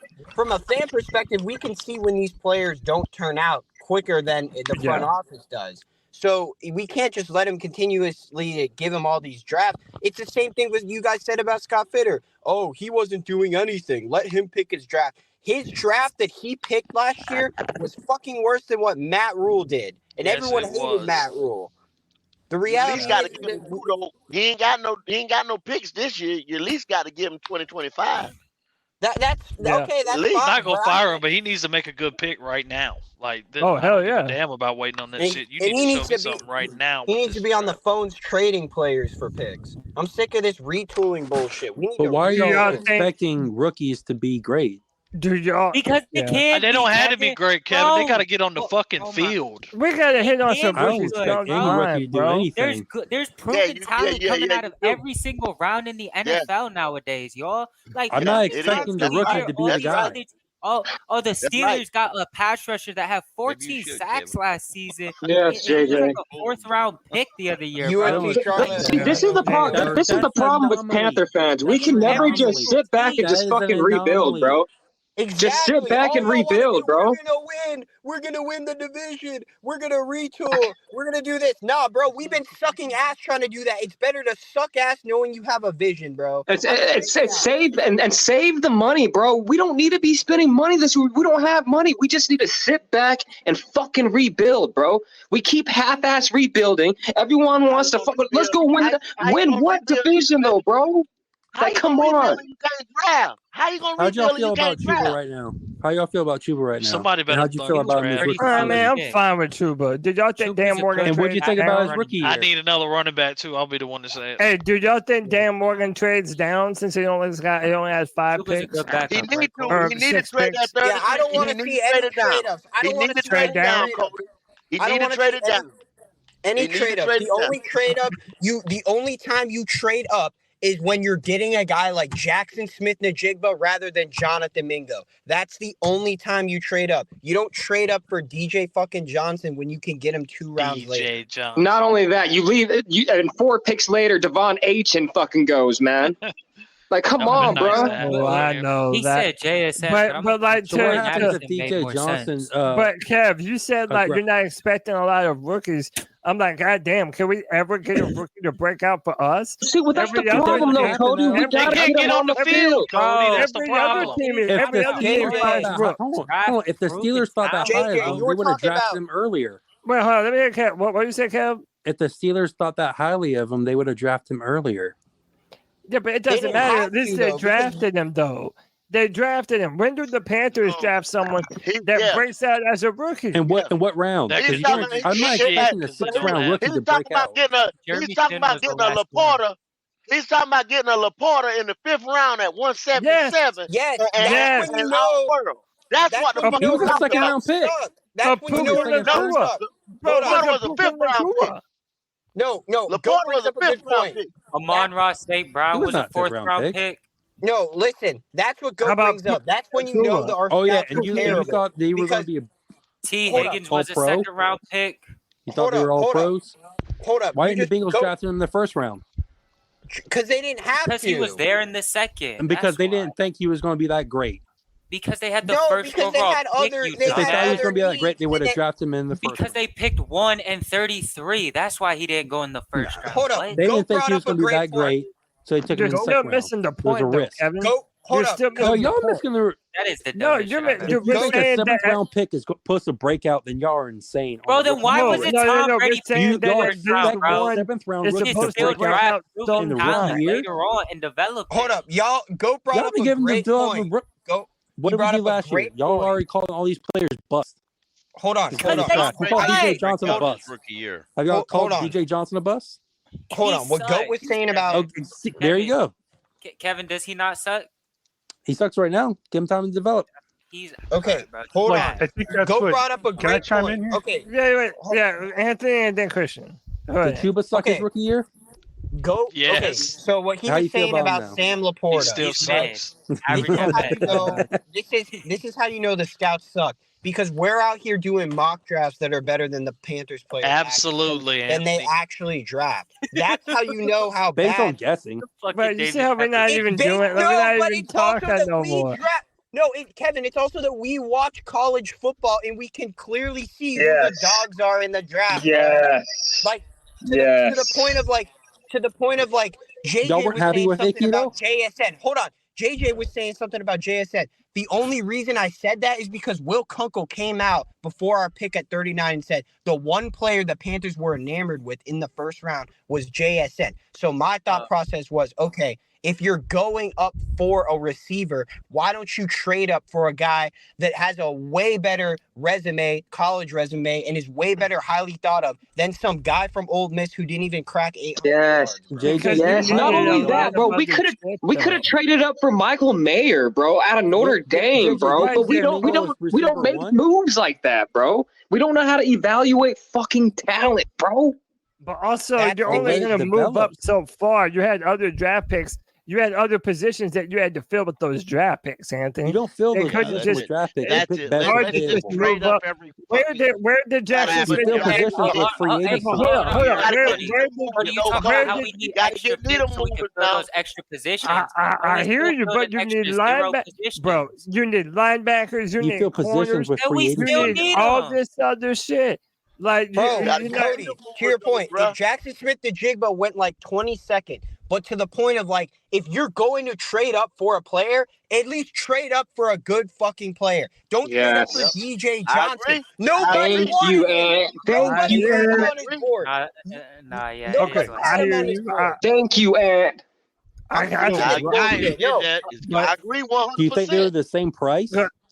It So, doesn't matter the price if you're getting a good player rather than getting a fucking shit one like we have. Yeah. Who Don't cares, matter bro? the Yeah, we got a price. good player. It doesn't matter, Bryce bro. Young. Yo, We traded up for Bryce Young you too. can't So lie like as if the we got a price great don't player matter. there. What Oh happened? man, So you guys are Had we forgetting a lot of drafted things CJ here. Stroud, you wouldn't Wait, have go cared. ahead. Wait, let me let Christian go in. Go ahead, Christian. So yes, scouts are fucking lazy. They're mediocre, but we're forgetting the development aspect of the game and the scheme that fits. You have to consider that it's not all the scouts' fault. Like this isn't fucking Madden where you just draft a guy and you see his overall. You have to be able to see him fit into the scheme and then develop him as well. And the problem that we have right now is that we had years of fucking rule where you had people like Tommy Tremble saying they weren't being fucking coached. So it's going to take some time, unfortunately, but I agree, we do need a good draft. Like that goes without saying, dude. We need to I could fucking argue draft. though. Hey, Christian, with that right there, this is the thing right here, though. Now, Christian, you I can't agree keep to that. firing coaches. You can't keep firing coaches, and you can't keep firing this and this after 1 year. You at least got to give them 3 to 4 years because just like y'all just said, when you draft, this coach draft this person for this scheme, whatever. Then you fire him in 11 games or whatever. Now, when Canales and all them boys got to come in here, they coming in with a new scheme. So how many of these players that we have on roster right now is not going to fit what they And that's why I said you have to rebuild and trade everyone, bro. And there that's you go. also Right. And that's You're also right. why I said You're to the point of like what Christian's saying. I get your point about the schematics. Guess what? They drafted Jonathan Mingo. He didn't even fit the system they were running. He don't fit the system. So everything is flawed. Everything is flawed. Schematics, scouts, coaches. It's been a complete clusterfuck. Burn it down. Burn it down. No, but see, I want to save some of that antique china if I can. so give me it Derek down. Brown, give me Frankie Louvu. You're gonna have to leave. You're gonna have to lose some of them guys. You're gonna have to use some of them if you guys. get good value. Yeah, if you we get don't good have value. we don't have enough draft picks to tear it down. Yeah, like we don't have enough. That's why you got to trade some of these guys. Yes, that's why you trade. You might have you can go. You might you have can to go trade a Derek Brown. Guess You might have what? to Going lose 2 and that. 15, going 2 and 15 with like 13 draft picks, 12 draft picks is better than going 2 and 15 with no draft picks. All right. At the end of the day, how many anybody who's running their mouth win a game? How many games did that win? Has anybody that are running their mouth about trading players stopped and looked and seen what these players are worth?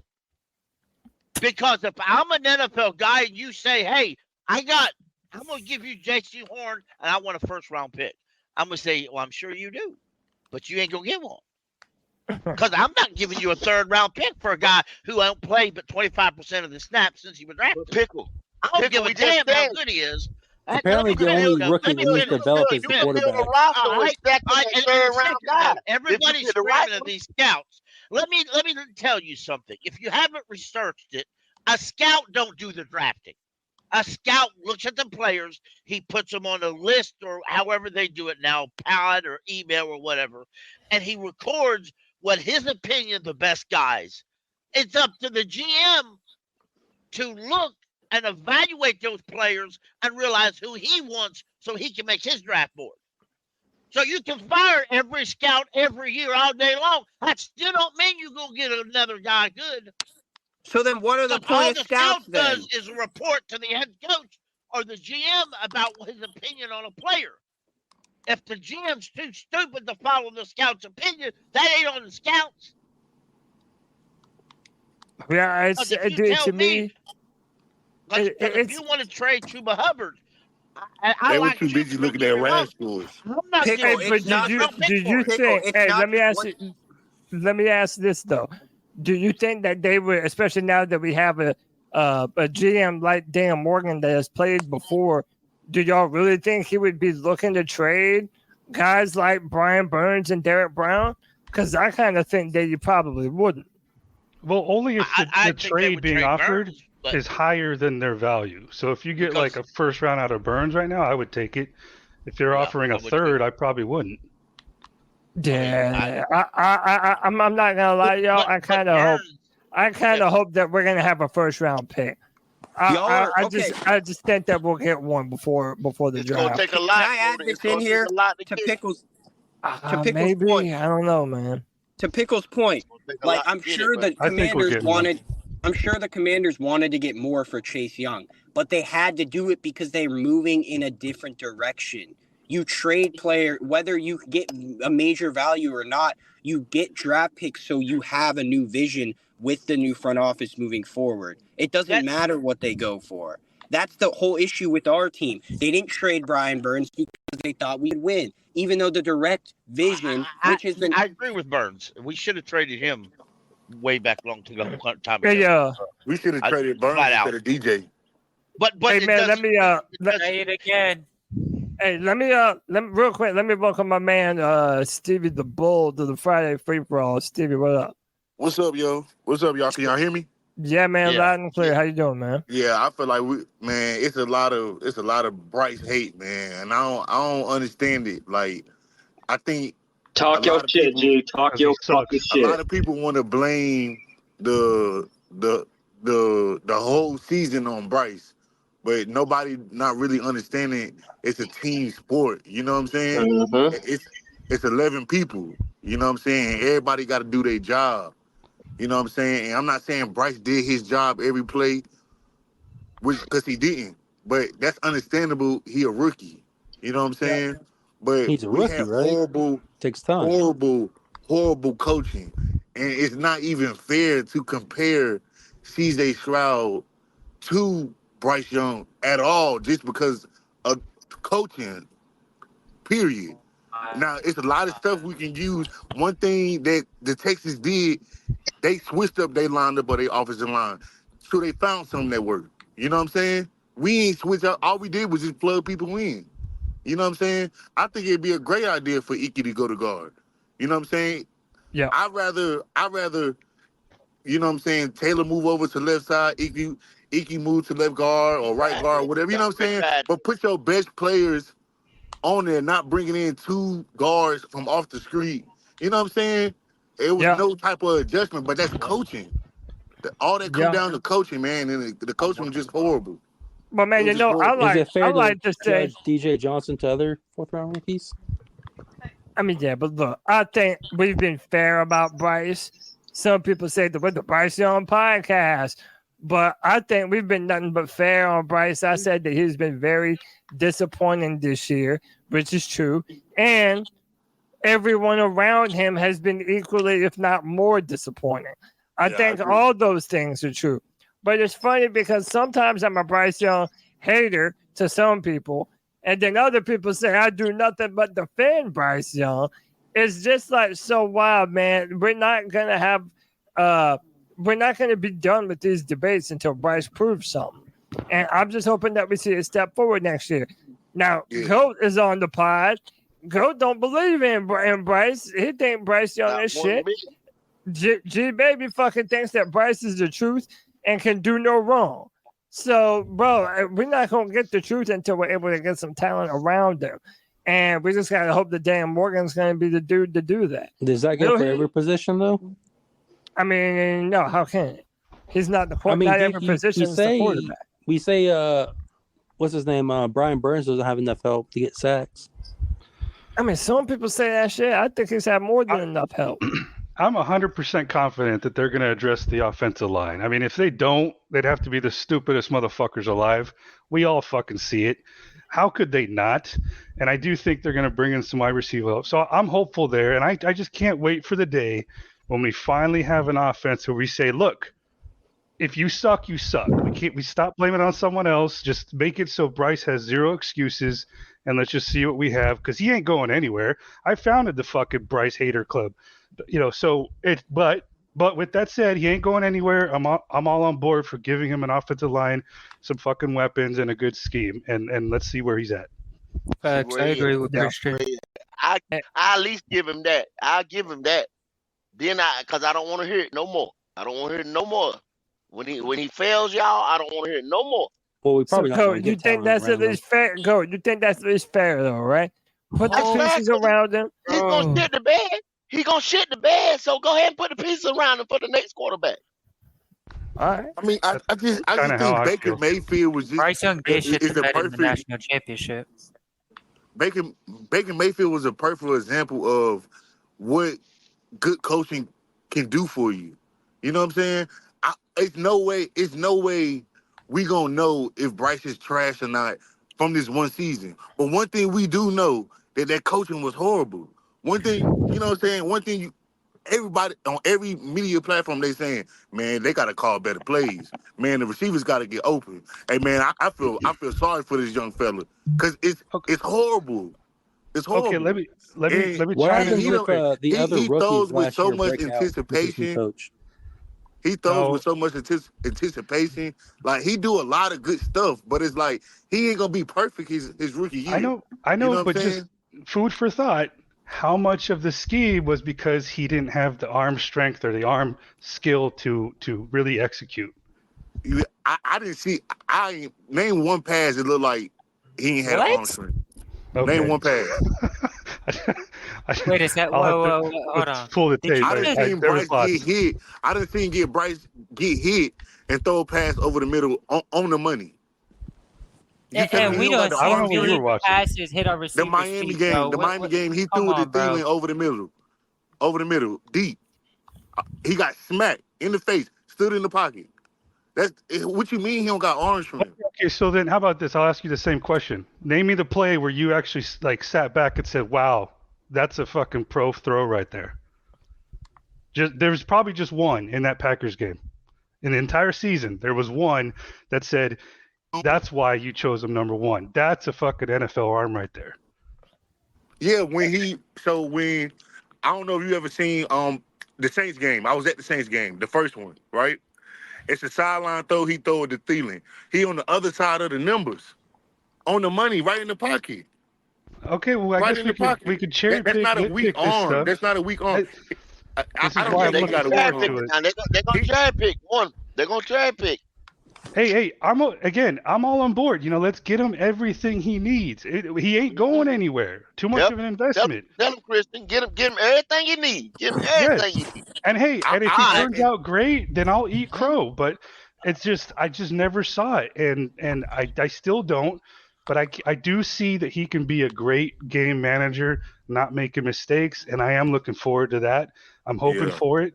So, but I just don't see like just a star quarterback. And hey, maybe it could be a benefit. Like I said on one of the free-for-alls, I think he could be, like I said, great game manager. And when his contract comes up, maybe he's not fucking demanding that $60 million a year. Maybe it's just something that's easier on the cap. That's crazy. He could be Brock Purdy at least, and because y'all are crazy. A competent head coach. So how the fuck are we crazy? Let me rephrase Y'all are that. crazy, bro. So what did you see? A competent coach. That was special. That one pass he threw to Thielen too in that same game. Just go, Pickle. Just go. When the DB tipped it and the ball still got through, that's not orange. Buddy. Just let bro, his ability to escape the pocket and invade defenders and make him look silly is fucking elite. He okay, 6.5 yards. He averaged more rushing. He averaged more than the running backs. So I don't understand where the fucking hate is coming from. Fucking Bryce Young, bro. He was slow as fuck. Slow as fuck. Yeah. How did you not see how slow he was? He ain't the fastest, but he most definitely ain't slow. He escaped. He is not slow. Yeah, he did a little silhouette into the end zone. Dude, I want him to succeed, but you can't tell me that he has an NFL arm, an elite arm.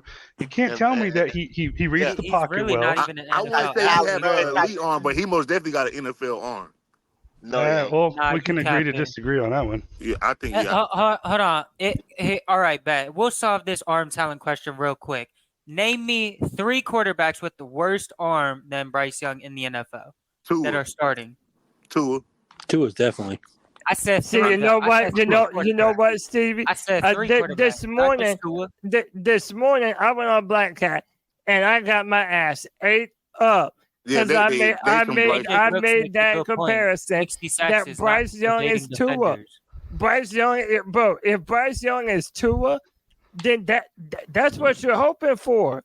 That's what you're hoping for. He got a stronger arm than Tua. Dude, they're so embarrassed of his arm. Than Tua. They're so fucking embarrassed of his arm that at the end of a half, the ball was at the 50-yard line. All he had to do was chuck it up to the end zone for a fucking chance. What'd he do? Throw it out of bounds because they don't want us to see how weak his arm is. How is his arm weak? How is his arm weak? And one of his best games was in a bad weather game, and we won that game. We scored 9 points. It doesn't matter. A win's a fucking win, and he had a good game. He still had a good fucking game. And I'm getting ready to get out of here. Wait, go ahead. What 20 fans in the stands that game, bro. Like, what? I said my wife just come in with the food, and I'm getting ready to get up out of here. But y'all said I had it on that Tua comment right there. Yeah. Remember at the beginning they didn't want Tua. Then they put all this stuff around it. Got Tyreek Hill, got everything, just like we talking about. Got him everything. He still can't win the big games. Y'all seen how many they won right there. And then when they figured out that gimmick gadget ass offense for them, it was over. Go, his entire defense was injured. The Dolphins' entire defense was injured, bro. Now, y'all, there's 2 sides of the ball, man. It's another excuse, right? Another excuse. It's not an excuse. They were missing their entire defense, bro. What about before the defense got injured? So they were just killing everybody. Before the defense got injured, they were just killing them. No, when they ran up against somebody that could stand up to Tyreek and Waddle and jam them at the line, it's over, baby. That's a gimmick gadget offense. How bad would this season have been? You're not going to be able to run everybody in the league, bro. If AR didn't get injured and lit it up, how fucking ugly would this have been? It'd have been real ugly. Yeah. Wow.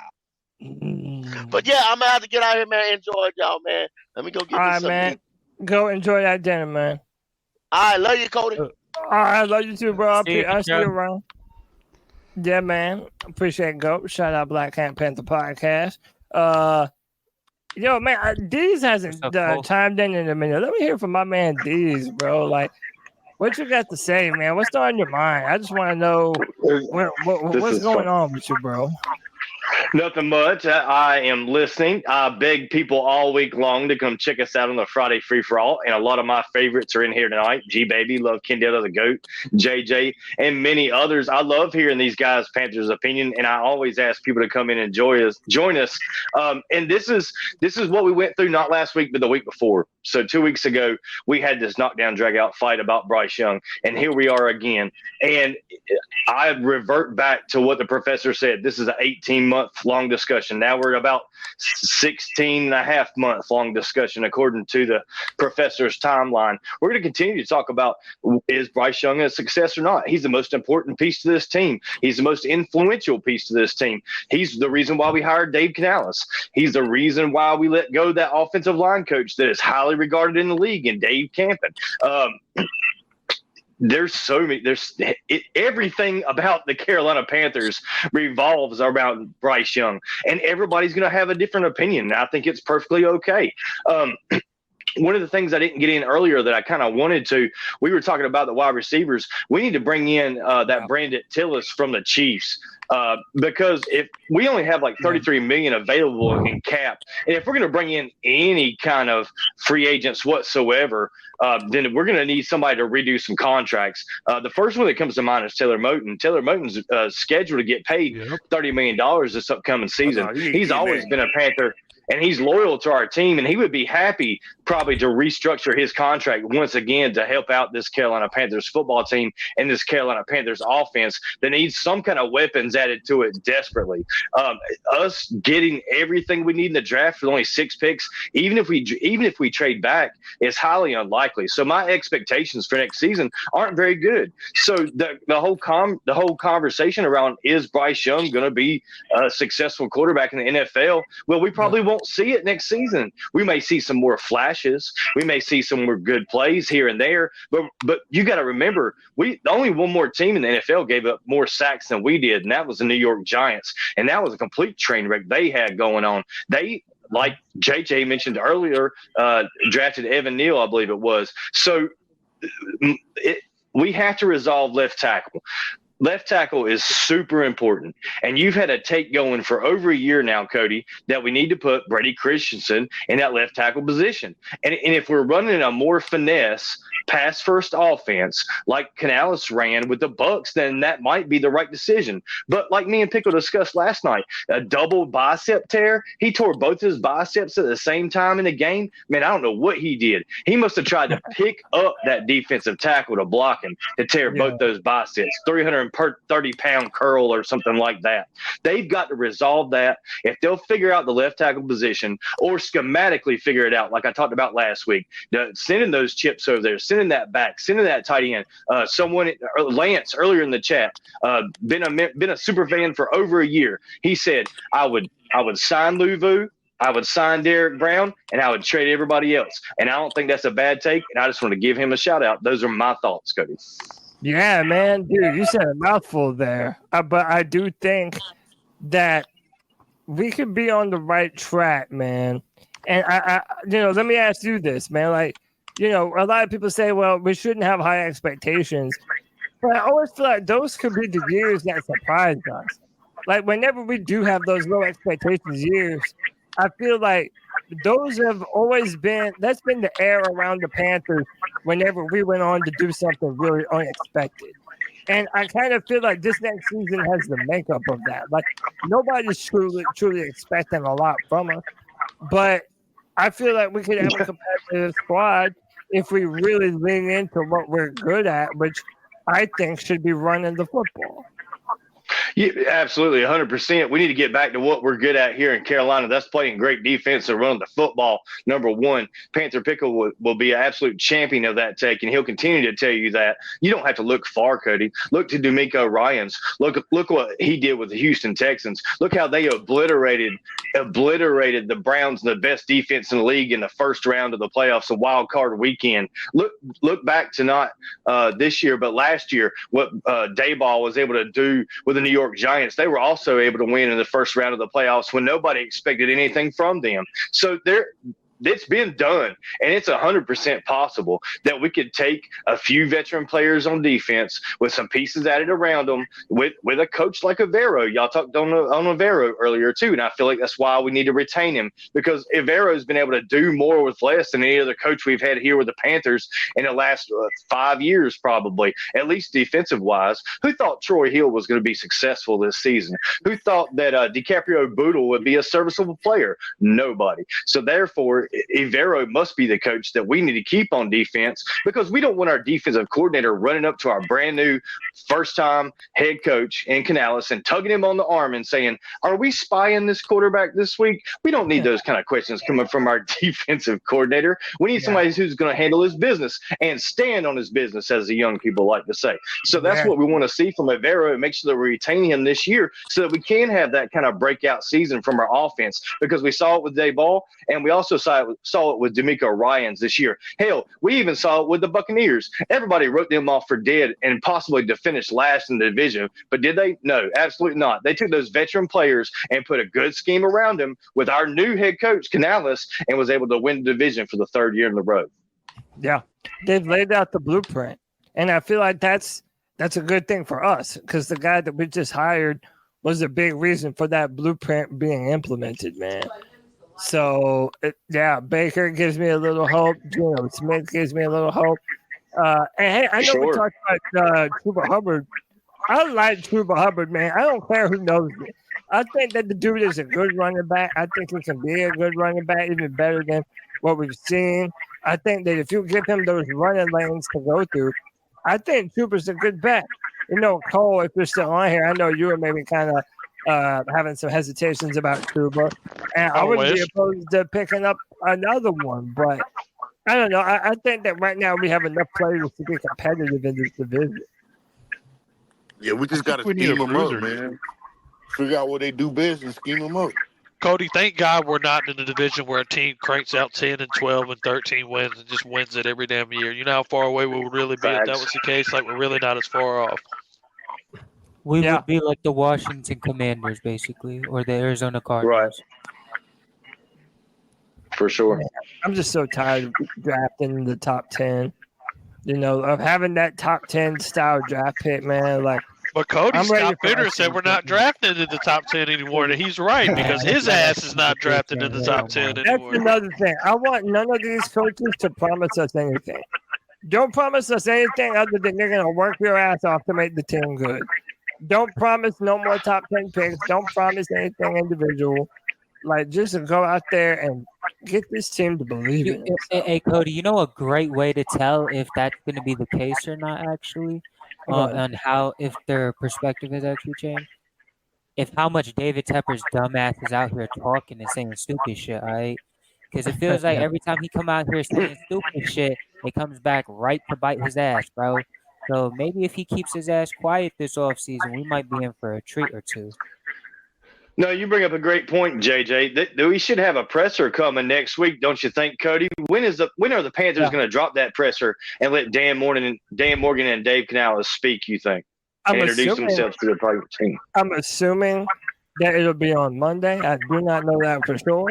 Right. What I will tell you is that whenever I find out when it is, I'll do my best to do a live stream and live stream it here on C3 and have everybody react to it. I'm excited to hear from him. I mean, I like that he's been interactive on Twitter. He's got a Twitter profile. People have been trying to get him on C3. I hope we can make that happen one day. That would be really cool. And yeah, man, like I'm optimistic, man. I know we've already kind of exhausted all the talking points, but I really like. Okay, yeah, go ahead. So my question what kind of things? Oh yeah, I'm sorry, Christian. Oh, no worries. Well, I was just going to ask, because living in Arizona, I don't get all the local news and all that stuff. But what was the deal with the 3-4? Like, what did they just do that because of Evero, or was there more to the story? I think Evero. Tepper loves the 3-4. Yeah, I think Evero has a lot to do with it. I felt like a lot of people thought that Brian Burns would be better at edge than a 3-4 or than a 4-3 defensive end. And we were all kind of hopeful about that. So a lot of people. Tepper hired Evero because he wanted a good defense, a good 3-4 defensive coordinator. And he was a good 3-4 defensive coordinator. And by the way, whoever's not speaking, mute your microphone. Someone has an echo coming through on their phone.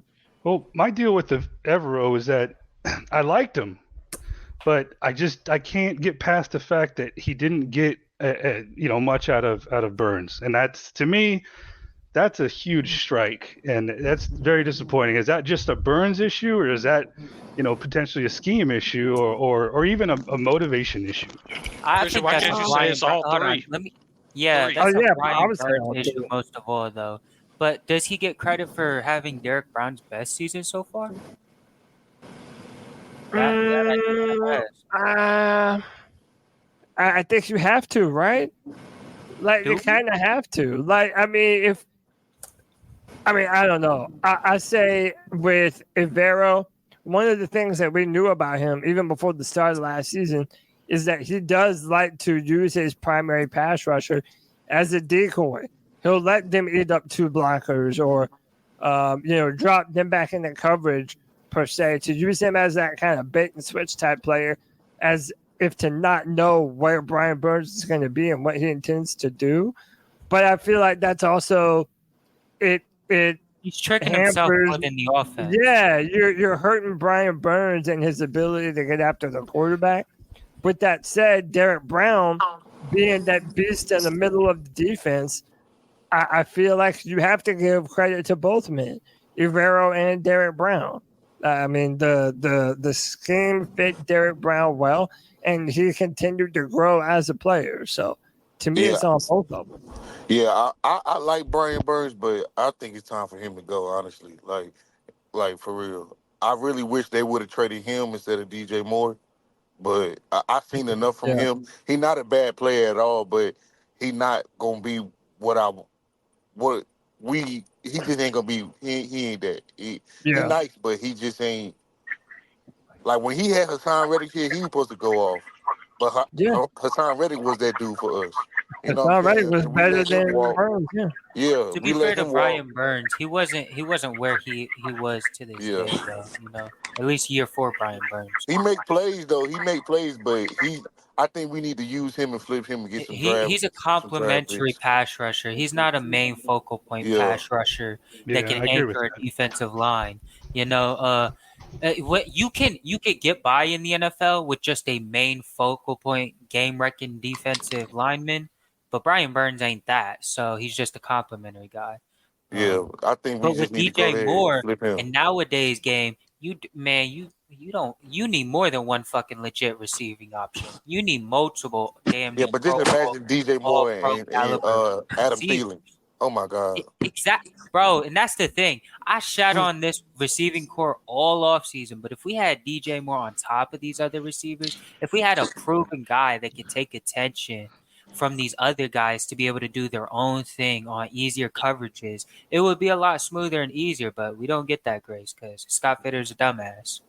Hey, real quick. Let me welcome my boy Jay Stubbs back to the Friday Free For All.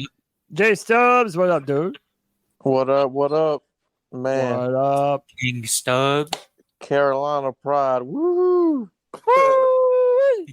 What's up, man? How you been, man? I ain't talked to you in a minute. How you living? I've been good, man. Just honestly, bro, like just trying to flush out the Panthers for a little bit, man, because the season's almost over now, so it's like, man, you know how it goes, man. Sometimes you gotta flush it out because I've been a fan for a while, man, and these eras, man, you got to enjoy it, but there's nothing much you can really say, bro, because it's a mess. Yeah. Hey, what are your thoughts on Dave Canales as head coach and Dan Morgan as GM? It sounds like for the third time in a row, Tepper hired himself as a GM and then hired himself as a head coach again. A 6-year deal, Cody. Like, come on, bro. Like, are we doing the same shit again? Like, no offense to dude, but it's his money. When he can fire him. But like, you would think you would learn your lesson, though. Like, you know what I mean? Right? Yeah. Right, but like also after seeing what happened to Frank Reich, if you're Canales, don't you also say, okay, I'm gonna need a little time to build this up. I'm gonna need some time to make this what you want it to be. I don't know. Did he drop it? Did he drop a Jay-Z line while he said that too? I hope not. God, I hope not. No, he dropped the Nas line. Oh yeah, damn. Let's see. No, in all seriousness, Cody, like, we got to deal with it. I would love to be wrong. And sometimes surprise coaches, like when we hired Rivera, I wasn't too strong on it, but it worked out. So sometimes you just never know. Yeah, I mean, that's kind of where I'm at. I'm hopeful, man. I like the hire. When you look into what he's been able to do, I like the pedigree. And I feel like that's what we need if we're gonna get the most out of Bryce. Cody, I tell you what I'm not doing anymore. I'm not letting any hype videos. I'm not letting Twitter hype me up on anything, bro. I will never do that shit again. I was so hyped for last season, bro. You and me True both. that, man. True that. Yeah, we I ain't going no gotta draft. sign, Ain't no Brown point. and Louvu. We gotta sign them. 100%. We can't lose them. Hey Cody, But I we ain't don't going got the no money draft. though. We don't got the money. We can't You're sign not both going of them to and yeah, bring in a receiver. Hey J Sub, you going to the draft this year? Fuck no. That's just in Detroit too. It was like, no pick and Detroit. I'm good. Is Eminem going to be there? Get a free show. But, so what are y'all talking Eminem about today? Just everything about the coaches and. I mean, yeah, we talked about the coaches. How about this? Now that we got Canales, do you think Mike Evans might come through? Didn't he make a tweet or something? Or was that? I mean, I don't know who just said it, but we ain't got no money, bro. Yep. I'm But telling we you, do we're have not With gonna your win. broke ass. Why are y'all saying we don't have money? We're not broke. We're not like. Because we got two players on defense that. Oh man, he cut out. The only Like, you receiver got to I see pay really Brown. You got to pay Louvu. The only got- receiver I see coming here is really because he lost a lot of money in Atlanta and Jacksonville. I mean, I'll take him. I mean, shoot, I ain't tripping, but he's hurt a lot, ain't he, too? Like, he fit right in. I don't think we're getting any of the top 5 receivers in free I agency. want one of these free agent wide receivers. I want one. I of bet them. you do. One of them. bet you I do. want one of them. Either T. Higgins, Mike Evans. You're getting Mooney and liking it. Calvin Cody, Ridley. you need to play some TLC. Don't go chasing waterfalls, my friend. Exactly. Stick to the rivers you know. Don't go chasing one. So, okay, so give me an argument for why they would want to join the Panthers. Exactly. I mean, I ain't got too many of them. We got the if I'm being OC. honest with you. I mean, Just Because, maybe bro, money. Tepper The talk music to Charlotte. That don't say the much though. Money. Exactly. Yeah, He got just his be for the ring. money. He wants money. Lots of it. That's what it's going to take no matter who you get. That Tom Brady money. That's why he went to Tampa.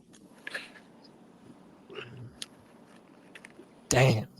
So how did Evans do this year? Like, so he was the number one. Could there Pay be a him. guy out there like Higgins that wants to be featured in Canales' scheme? Yeah, that could be true. And he kind of had an off year last year because he was hurt a lot. So that may fuck up how much money he can get. You know Are y'all what I'm trying saying? to overpay for a number 2, though? I mean, you're gonna have to. We've done it before. I mean, We Why damn not? sure Done it have. very recently. Why not, J Subs? We gotta pay for Christian Kirk. I'm just saying, bro, like, I guess, man, the first thing we need to do, spend money on the O-line before we do anything. Yep. I agree. And I There. mean You fit- anything, bro. do y'all want Or- Thielen to come back? Hell yeah. Or what do y'all think he's I mean, gonna come he's back? already signed. Adam Thielen don't want to come back. Yeah, I don't think he's gonna come back. So there was JJ earlier and was it G Baby? They both had great points. I didn't get a chance to chime in, but I think they're both right.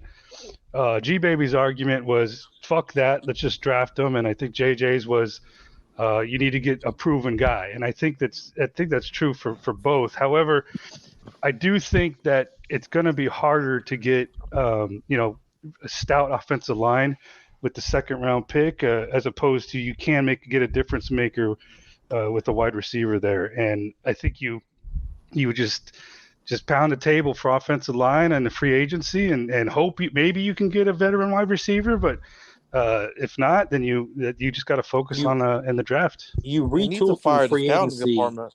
Like your empty positions you need to rebuild with, you get it through free agency, and you just draft the best available draft. Like we can't be The draft is egregious for the on O line future. this year, bro. Like we can't do It that. just seems so lazy to me if you don't get a wide receiver in this. Are we giving up on Mingo already? Who said we ever believed in Mingo? I think you don't say that, Miss he Mingo. just need to Bingo. work on his. He just need to work. I on, didn't make that shit. How many touchdowns did Mingo have this season? I didn't make no damn Mingo bingo, baby. I am not the Bullshit. arbiter of that. I think Mingo just need to work on getting out his routes, getting out his breaks better. But other than that, I like him. You gotta give him time. Not everybody's gonna burst on the scene. I really don't think that you should judge any of these rookies in this past class now. Because of that suck ass play calls, Pickle. all we really ran was curl routes. I mean, people give arguments all day long how you can't give up on Bryce, but they'll turn around and say, "Oh yeah, let's throw the towel in on Mingo." It's the same reason for both. Let's call DJ Johnson a suck ass bitch, but let's say Bryce is a superhero. I'd rather get O line. DJ Johnson is a suck ass bitch. He can't even get on the field. My first priority will be left tackle. DJ Johnson, 100%. he's been on the field. He's been on the field longer. He's been on The the thing field. is with Mingo though is Mingo is a power slot. So the guy I compare him to is Chris Godwin down there in Tampa Bay, who is another power slot. And if we're being real, it took him a few years to get his stepping in the NFL and get going, bro. He only had one touchdown his rookie year and like fucking 600 yards or some shit, bro. He was like the number 2, number 3 wide receiver. He had to earn his play time for and get better as time went on. So, you know, maybe Mingo can at least be a good number 2 or 3 wide receiver down the road. And we all hated one thing I wish people calling would not this do year, so. is look at the draft That too, and say Kevin. we have to get a wide receiver with the second pick. We have to. Yeah, I don't like that either. Offensive line with the BPA at second. this I mean, point, bro. when the second we're pick too comes bad here, to be taking, you pretty much certain have to positions. take what's available because you're not going to be wrong. We are that fucking bad. You're not going to be wrong. Shit, don't If say you that have shit, the Pickle. best center in the draft sitting there at pick 33, And plus- and you take him, you're not wrong. If you And have plus, a left this is tackle, a you're deep not receiver wrong. class, so you can Yeah, get if you another have one in the 5th round. If you have a Yeah, I like that defensive boy out of tackle, South you're Carolina. not wrong. Yeah, they I speak mean, my language. He look like DK. You have a middle Mm. linebacker like Trotter. Trotter.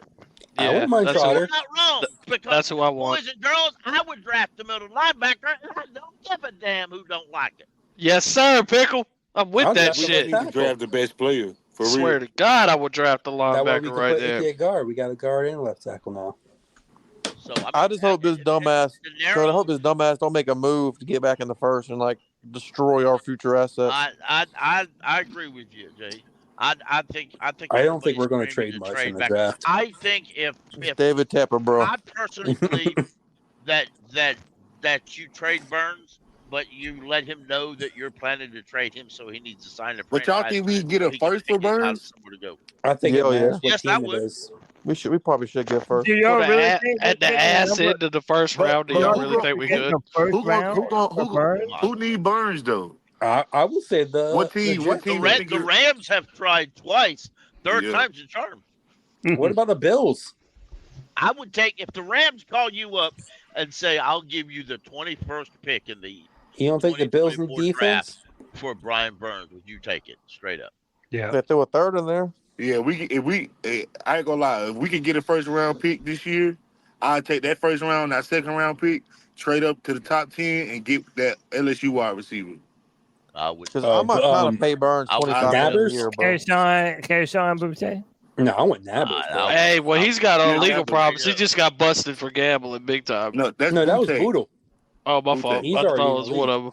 He's Oh, already in the already league. in the league. Yeah, Boutte ain't in the So Malik Neighbors is who you talking You're just about? wasting picks. Yeah, I'm sorry. We did this last year, trading away picks to trade up to get players. That's You what I'm do that, saying. you're wasting draft picks. But that's Yeah, what but Tepper that dude does, from bro. LSU look like Jamar Chase. I'm sorry. Well, that's nice. and I'm not being mean. But we're talking about trading Burns.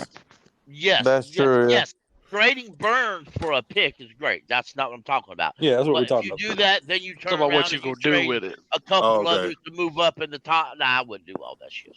I'm sorry. I Pickle, do not be shocked, my friend. That's all I'm saying. Oh, I dude, still I think ain't we should shocked talk with the about Jets. Nothing shocks They're in me. win now mode. But the boss with the thing to Jets do, the about boss what? thing, we They're can in get the win now most. mode. The We Jets. can get the they most. don't I take know clock. everybody will probably hate this, but we probably get the most for Dave Brown for real.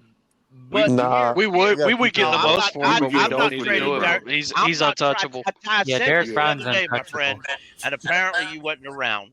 But I'll tell you this: I will trade Derek Brown for the first overall pick in this draft. Plus, well, duh. no, I will not. I will not trade him for nothing else. I will not trade him. I mean, for he's a nothing else. defensive I tackle. want the first pick in the NFL draft, and that's the only I would way. if we Look, who would if you we take? take Buddy from Ohio State, I'd trade him right now. Who would you take at number one? And remember, a lot of people were Harrison? calling Harrison, wide receiver Harrison.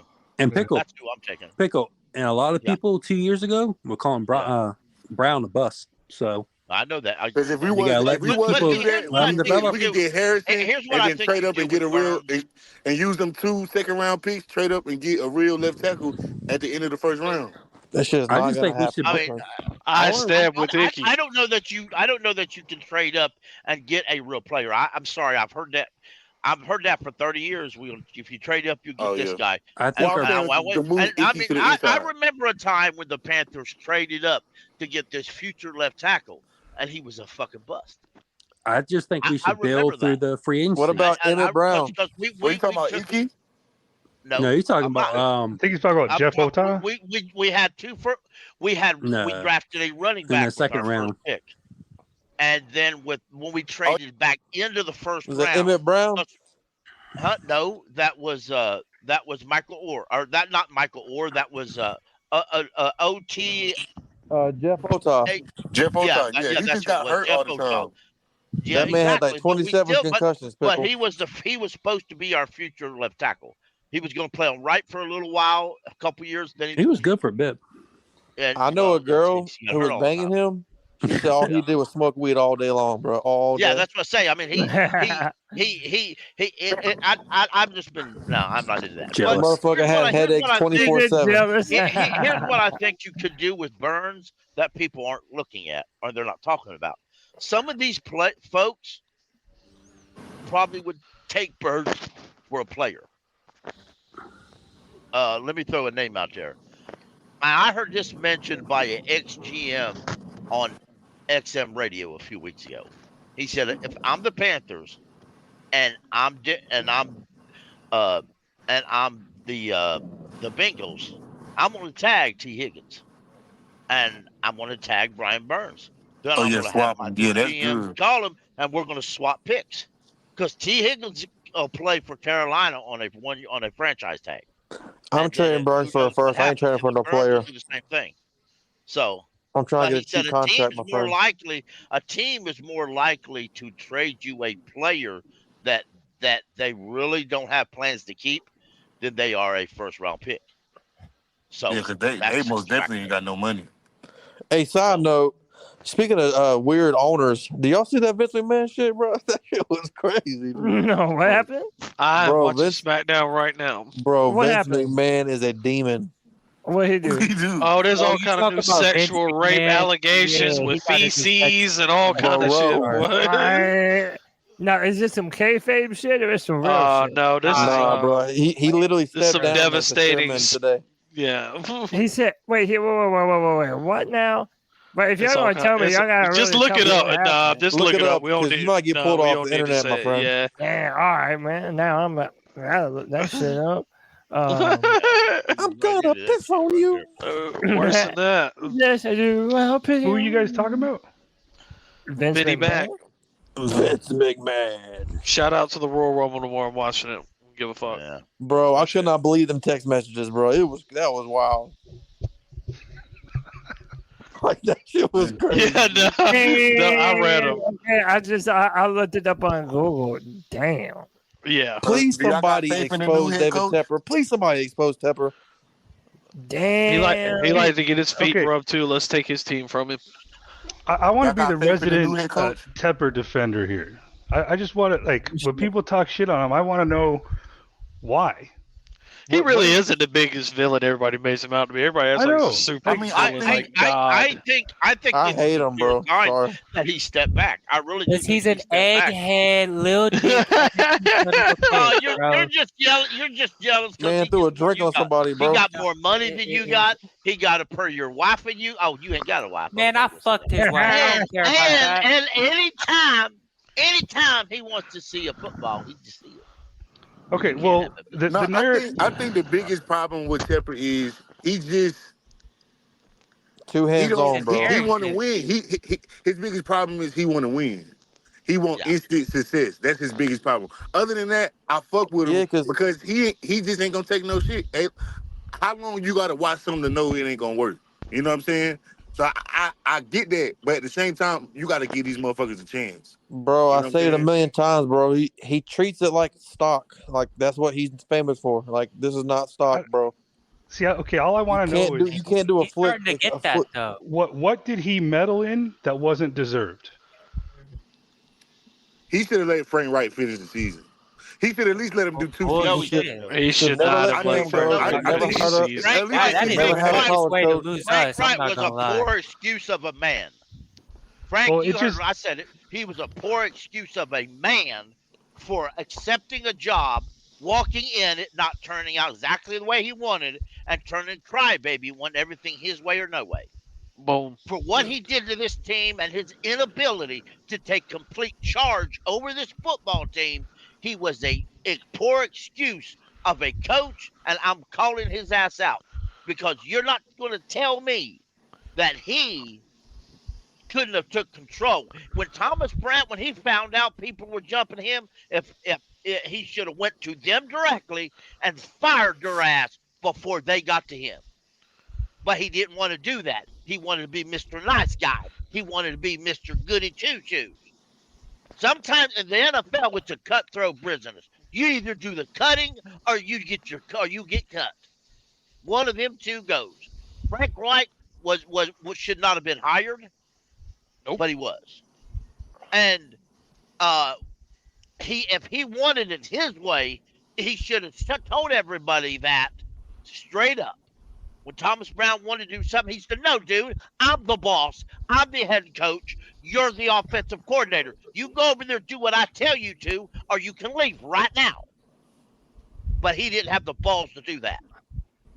So He the should have only hired one Steve left Wilkes, in man. the building that had the balls to do That's anything what he about should it have did. was the owner. He should have hired Steve Wilkes. He could have still fired him this year if he didn't work out. You know what I'm saying? Exactly. He would. That's exactly why I'm glad we did. It wouldn't have been a But question that's about the Ben Johnson. situation that it was getting a lot worse because the locker room with the coaches squabbling, if the coaches were squabbling like it was reported, no. Right.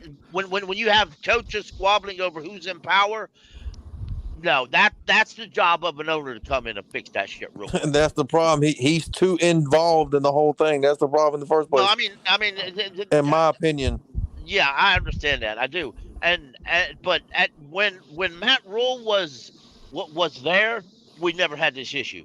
David Tepper really wasn't all that involved because Matt Rule had contractual over everything. So there's not a lot David Tepper to do anyway. So David Tepper wasn't around all that much. When Frank Wright come into the picture, Tepper was there all the time. That tells me that Frank Wright never had leadership to start with. No, he never didn't. had And leadership. the locker room did not buy that shit from fucking day one, Pickle. If you're if you're Frank Wright and you knew going in which quarterback you wanted, if you knew 100% which quarterback you wanted, and the owner said, "No, I wanted this guy," then you're going to argue with the owner, and you're going to demand that you were brought in to get this quarterback, not the other quarterback. And no, Frank was, and even Colts fans, if you go back, Colts fans would tell you that that Frank Wright will not fight for his players. He will not fight for his coaches. If somebody comes in, they pretty much gonna get their way because he'll. Let me ask y'all this: did you think Dave Canales can be the opposite of that? Like I named the show tonight. Can Dave Canales build a winning culture? If you listen to what they say about him, they say that he's all juice. Is that he's gonna get people believing? He's gonna get people moving. He made Baker look good. I'll give him that. Right. The only reason why it's gonna be different is because David Tepper believe he can help Bryce. As much as he believe in Bryce, he believe in him. Right. That's why it's only gonna be. He have no choice but to let him do him when it come to Bryce. I think what you've seen today proves that he can do that because here's another shot on Frank Wright. And if people take offense because I make a shot on Frank Wright, He's a pussy. Say it. You know He deserves why I am. it. You don't like it, kiss my ass. Because bottom line is, who put Frank Wright's coaching staff together? Tepper, the other coaches, Frank Wright, not Scott always. Fitterer. I mean, yeah, and Frank Wright allowed it to happen. He allowed it to happen. It's going to happen again, Pickle. I have to question that, though. Y'all know when a man allows somebody to come in and dominate him, what's that make you? He is a pussy. Exactly. Well, didn't they say? So this man here, what's the first thing he did? He took two coaches that David Tepper loves and says, "You're fired. Get out." So did they not say when Frank Wright got hired? Did they not say that they spoke with Tepper and Tepper was on board with getting the best of the best? That's kind of contradictory to Tepper making all the calls at coaches. I didn't say he made all the calls. I'm saying Frank Wright let Scott Fitterer help out. He let. But usually Jim coaches Caldwell bring help their out. own staff. He pretty much said. Yeah. He brought him in. He ain't never worked. Somebody would recommend a coach. I don't remember who it was. Oh, it was somebody recommended a coach. Like how Frank Wright called him plays. He got an OC that he never worked with before. A coach, and he was like, "Oh, okay, sure, we'll try. Yeah, we'll show him. I've never worked with him, but we'll try him." No, it was Thomas Brown. He had never worked with Thomas Brown, and it was recommended.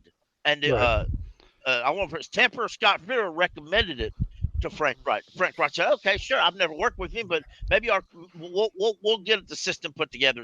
And he walked right in, and I mean, to me, I would rather have a coach who knows who he wants, and he gets his guys that's going to run his system the way he wants to run it. That way, everybody's on one accord. Everybody's on one detailed plan.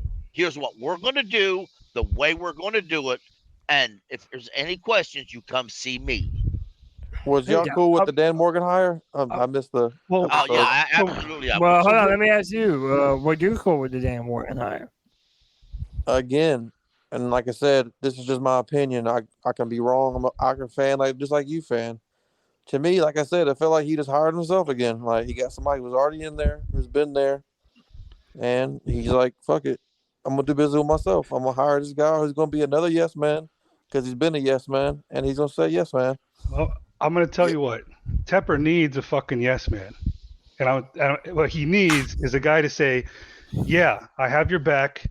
Yes, I'm going to do my job. And yes, we're going to punch him in the fucking mouth. And yes, I need some space to do it. And yes, I need you to back the fuck up and sit over there in the corner. Yeah, I don't mind him being involved. I like that he cares.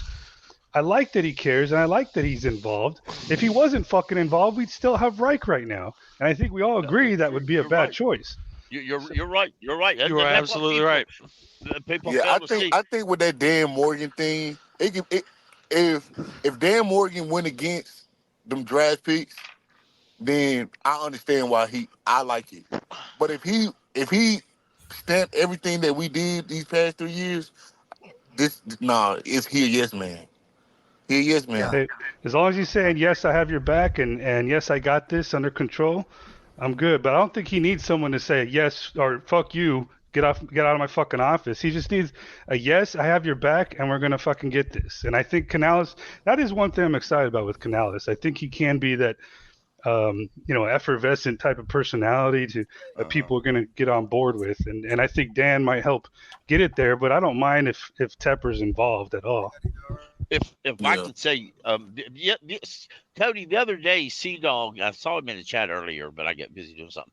Yeah, The other day, he was wanting to know the other day why Canales didn't get us a job for the Seahawks.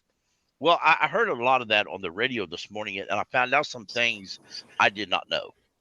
Okay, and maybe I did, I forgot, but either way, I want to repeat what I found out. Repeat what was said.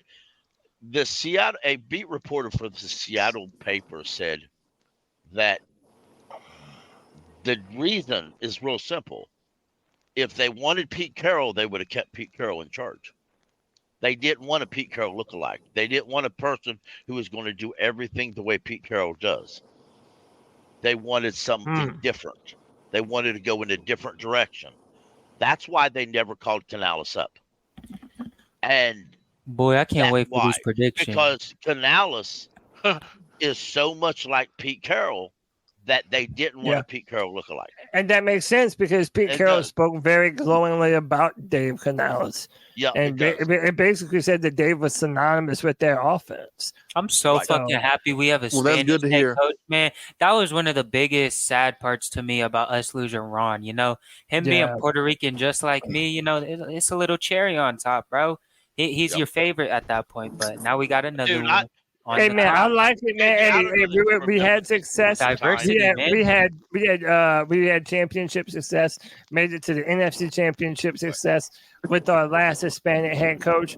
Bro, let's hope that Dave Canales can take us a step further and do it one more time. Hey, I wanted to go ahead, Pete. I'm sorry. I just want to bring this memory up. JJ, you may have seen this, you may not have, and it may have been in the Super Bowl run. I'm not certain. Ron Rivera was in front of the media. A lady was trying to ask a question, and you could tell that she was of Spanish descent because she couldn't say it correctly in English. So Ron says something in Spanish, like Espanol or something, and she started speaking to him in Spanish, and he said, "See." So he talked back, and they had a conversation about her question in Spanish. And Ron looked around to the whole room and said, "You want to know what she said?" And they were like, "Yeah." And he says, "Find an interpreter." And he wouldn't answer him. He would not tell him what she said. And they had to go dig it up and get somebody to run it through interpretation. She wanted that pipe. So I thought that was very cool at that time because you so don't often get a person that can speak a different language. Hey, I like that. We got our guy, man. He was trying to get the Ron Rod. I just want to say, I want to say this. Calm down, hoodlums. I want to say that we're going to have a long time to talk about the Panthers and Canales and Dan Morgan. And y'all know, hey, C3, we don't take no breaks, man. We're here year round for your Panther football discussion needs. But, man, we got the championship football coming up day after tomorrow on Sunday. Man, we got to talk about these games, man. We got the Kansas City Chiefs heading to Baltimore to take on the Ravens. Baby. And we got the Detroit Lions going to the West Coast and Santa Clara facing the 49ers. Boys, we're going to start with the Chiefs and the Ravens. Who y'all picking? How y'all picking? Why are you picking them? And I'm gonna start with our new guy, man, Stevie the Bull. You've been great tonight, man. Who you picking in this game, man? Kansas City or Baltimore? I got Baltimore. I think the Chiefs. They just. I know I shouldn't be betting against Patrick Mahomes, but I just feel like this the year to get him. All right. Yeah. All right. Dude, everybody's been saying that about the Chiefs, though. And dude, I know, but Patrick Mahomes, they got so much experience and stuff. But I just feel like Baltimore defense they so suffocating. You know what I'm saying? I don't see outside of Kelsey and Mahomes. If they get pressure on that man, I don't know. And I heard one of their starters is hurt, right, on the offensive line. Who, the Chiefs? Oh, the guard. Yeah, they're starting. Yeah, I think the guard is hurt. Yeah. Who, Trey Smith? I'm not sure which one it is, but I don't know. I just think this ain't. Nah, I don't. All right. Yeah, I just don't. It's just a bad matchup. They're running into a buzzsaw Detroit Ravens. Yeah, I mean, I got more confidence in they defense, and I don't think the Chiefs defense seen an offense like Baltimore's. Hell yeah. Because I'm not worried about Baltimore scoring. Get the fuck out of here. All right, man. Let me wait, why you say that? Shut the hell up, Dave. Yeah, JJ, you're gonna have to answer for that one. That was a strong. Get the fuck out. Why you say that? I bet. Let me go at you, bro. Because I keep hearing about all this Ravens defense, the Ravens offense, the Ravens this, the Ravens that. Let me tell you all something, bro. The Chiefs over there got a Super Bowl winning defensive coordinator named Steve Spagnuolo. I don't know if y'all knew him or not. Steve Spagnuolo is one of the best defensive minds in the league. They got Chris Jones, the head coach, game-wrecking defensive tackle, top 5 middle linebacker, best duo cornerback in the league between McDuffie and Snead right now. You got Mahomes, you got Andy Reid, who showed you last year in the Super Bowl. It don't matter if the team he's playing, the roster is overwhelmingly better. It doesn't matter if the schematics are overwhelmingly better with the better roster. When the Chiefs were in the red zone in the Super Bowl, what happened? Andy Reid recognized a weakness. He had a specific play up his sleeve. Oh, yep, let me use this shit. Fucked you up in your weakness and executed it properly. And the thing is, the Baltimore Ravens every year show us this shit, bro. They always beat themselves, bro. I am tired of people believing in the Ravens, bro. The Ravens always choke it, bro. People talk about the Chiefs receivers all year, bro. When the Ravens have shown us this year the receivers can blow a game. The Ravens have shown us they can drop games at home to a weak-ass Colts But one team, thing about last year's Super Bowl. Mahomes is legit, bro. Who you taking, 15 or 8 down the stretch of a game? Last year's Super Bowl, if Jalen Hurts would never fumbled that ball because the Casper knocked it out, the score would have been totally different. They gave the Chiefs a short field. You know what I'm saying? Bro. I'm just saying. The defense did enough. But if Jalen Hurts, you know what I'm saying? It came to a turnover. That's all it came down to. A turnover. Man, Pickle is so nasty. He was talking about Mahomes. I ain't even bring up the GOAT yet, man. You just wait till Mahomes have the ball at the end of the game, bro. You gonna see the steal every fucking thing I'm gonna say, JJ. Kansas City is going to win. It's like betting. It's like betting against Brady. I got you, Jay. At the Super Bowl. Yes, that too. That's exactly why Kansas City is going to win. That too. No, they're not. So Pickle said the writers have ordained already. They have already. The script is out, Cody. They have already versus Eminem. At the beginning, I believe the NFL wanted the Ravens because it's in the color scheme. But y'all see the logo, purple and red. But the Ravens always find a way to lose every year, though. Because Taylor Swift has carried the NFL into the playoffs.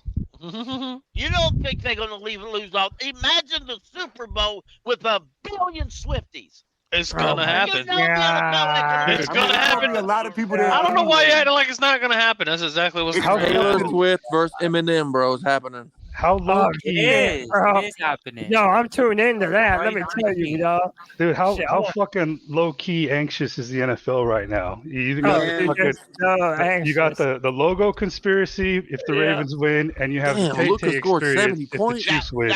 I would absolutely love to see Baltimore and the Lions in there, just because it's two teams that haven't been in there in like forever. Two blue collar towns. And it is, and to me, I like that better. To me, that's me personally. I'll tell y'all who but it's gonna I'm be. also understanding Facts. the NFL What is going to like Stephen Bailey that. said. So what's the Hey, conversation? What's okay. the conversation when Mahomes wins this year? He's already to go. He already to go. I mean, what? He's already Go conversations, bro. No, whoever Mahomes did that already voice go. is wild. Whoever did that voice Bro, that's is literally me. wild, I bro. mastered his voice. I literally Do mastered it his voice. again. Yeah, man. I mean, we're going back to back, baby. I'm right here. I'm right here. I'm right here. I'm here. Damn. Wow, yo, you really can't. Yo, applause to Anthony, bro. That shit was fire, boy. I thought I was talking to Patrick Mahomes for a second. Luka scored 73 points and Booker scored 60. What is going on, bro? Hey, Anthony, you ought to go to the WFNZ and use the name Patrick Mahomes and talk about boys. I will. You sound like not Matt Rule. Because you'll blow the dumbass Mac and Bone apart. All right, let me go to Anthony. But y'all Anthony, y'all really like the Chiefs receivers more than y'all like the Yo, Baltimore, Rice has been balling, bro. I don't. Yes, I do actually. Yes. JJ, I know JJ does. That boy Rice is a We're problem, not talking bro. about the quarterback. We just talking about the receivers. They still got Travis Kelce. Bro, Rice been wide open all playoffs. They got better receiving running backs in They still got Kansas Kelce. City. I mean, you're not wrong though. I mean, Yeah, they do got Kelce's pretty much a damn receiver. let me go to Anthony. Anthony, who's gonna win this game, man? Kansas City going up to Baltimore. Who you got? Bruh, who the hell do you think I got, man? You guys man. Last year, we were in the same position. You guys took the Eagles, man. I told you, Patty Mahomes 15. He's going to get it done again, man. With the power of Taylor Swift on his back, you already know what's up, baby. Where's Miss Piggy, Kermit? Yo. Sounds like fucking Kermit. That's wild. That was top tier. In all seriousness, I think the Lions are going to win too. I think that week 1 was a foreshadow, bro. I'm telling you, in some way, I think the Lions are going to win too. If the Lions win, they're going to be my pick to go all If the Lions win the Super Bowl, I'm done watching football, bro. We have become the Lions. Bro, if the Lions win the Super Bowl, that should give us some hope. Like the Lions were us. If the Lions were us. They took our talent, bro. The Lions win the They're gonna Super burn Bowl, Detroit you know down. what kind of party they're going to have in Detroit? There's Dude, not so going to be many a meth heads are going to be Detroit crazy. I mean, but honestly, Detroit More that shit. I mean, Detroit. Baltimore too, for that matter. I mean, I know it's not. Did Michigan just win the national championship? I guess the Pacers took the sacrifice, huh? I do not want to see Brock Purdy in the fucking Super Bowl. Fuck that guy. Fuck Brock Purdy. Yeah, I meant the Pistons. That's funny. Oh no, the Pistons, bro. They're on some like. But I'm saying who you got for the Chiefs game? Sam Darnold is better than Brock Purdy. He probably is. So I'm gonna tell you why I'm not going to pick this game. I'm not going to pick a winner. Wait, go ahead, Christian. I don't want to pick the Chiefs Ravens winner because I don't want to jinx anything. I'm just gonna say there's only one fucking person right now that annoys me more than Tay-Tay, and I'm so fucking tired of seeing him. I want Patrick Mahomes out of the playoffs. They always hate on No, Christian, I'm gonna put you on the spot, bro. I have What's a there pick. not to like about Patty Mahomes, though? I gotta have a pick, bro. And that way, if you jinx it, I know who to blame. Everyone fucking loved Tom Brady for throwing checkdowns and dinking and dunking, but y'all don't like this guy. Since I'm gonna jinx it, I'm gonna pick the Chiefs. You tell him, Anthony. Give him. All right. So you're picking the Chiefs in a reverse jinx effort. I appreciate that. Cheap move, bro. Cheap move. I respect that.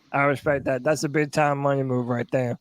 Let me see. My bro Diesel skills, man. We'll come back when we get the Lions and the 49ers. But who you got about the Chiefs and the Ravens, man?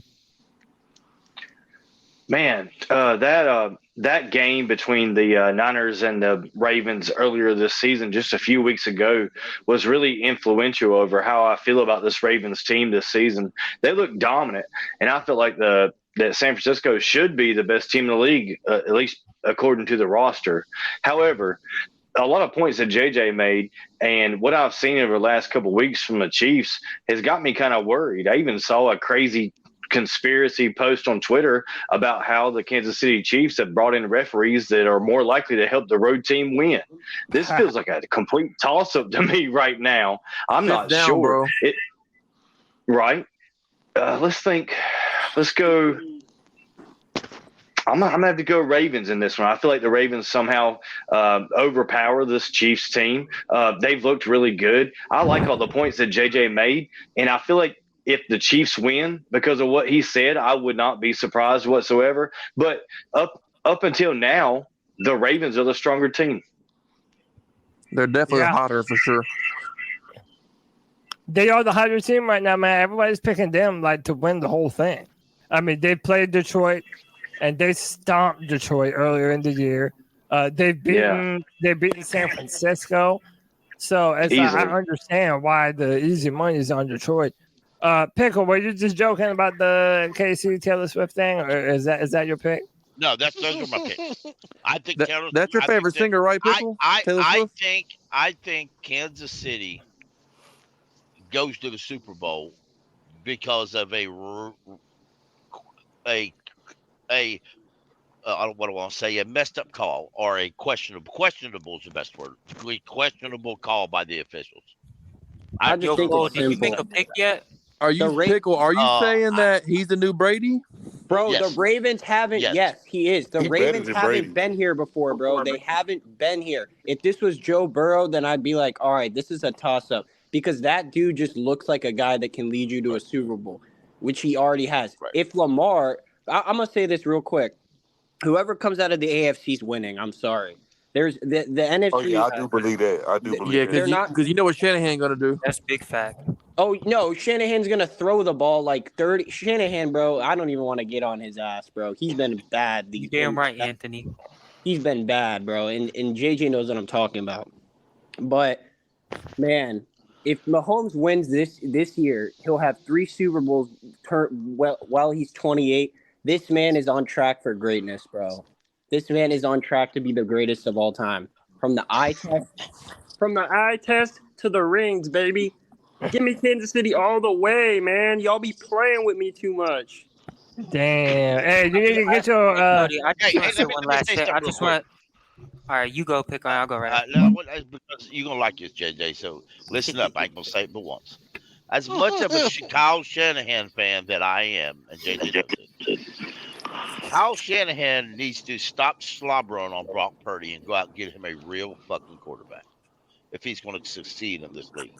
He tried to, Pickle, remember? You can't keep slobbering with this guy who's barely above a general manager or barely above average. He doesn't run the ball enough. He doesn't run the ball enough. That's his issue. Pickle said he's doing tricks on it. I mean, maybe they ought to run Brock Purdy. God knows he can't throw the ball. He might as well run it. Pickle, he can. When it rains, it's a wrap for that dude, bro. That dude cannot throw in the rain. That's what I say, dude. In reality, I don't see why a head coach like Kyle Shanahan continues to have this guy. Are they just waiting for a golden turd to drop out of somebody's ass? I mean, he's cheap as hell. All right, I want to say one quick thing about this Chiefs-Ravens game, and then we can move on. Man, with Patrick Mahomes, it's almost like with Tom Brady, man. When you didn't shut the door on them, it was like, oh, you done fucked up. Yep. Because you left the door open, and then they took advantage, and then they did the unthinkable again. It's like that every single time, bro. If you didn't step on their throat, they took advantage of it, and then they made you pay every single time. Ask Josh Allen how it feels. Now I'm gonna tell y'all this: the Ravens got a kicker who ain't shanking no fucking field goal. That's facts. That's a fact. That's a fact. Justin Tucker gonna go. You probably done jinxed him. Yeah, you probably did, bro. Hey, that's a good jinx. Because if he missed a game winner to send Mahomes to the bowl, we popping bottom. Yeah, and that means he won some playoff away games too. So that narrative's dead. And seriously, in the Super Bowl, are you taking Patrick Mahomes or Jared Goff or Jared or Brock Purdy? Or Jared Goof. Like, bro, I don't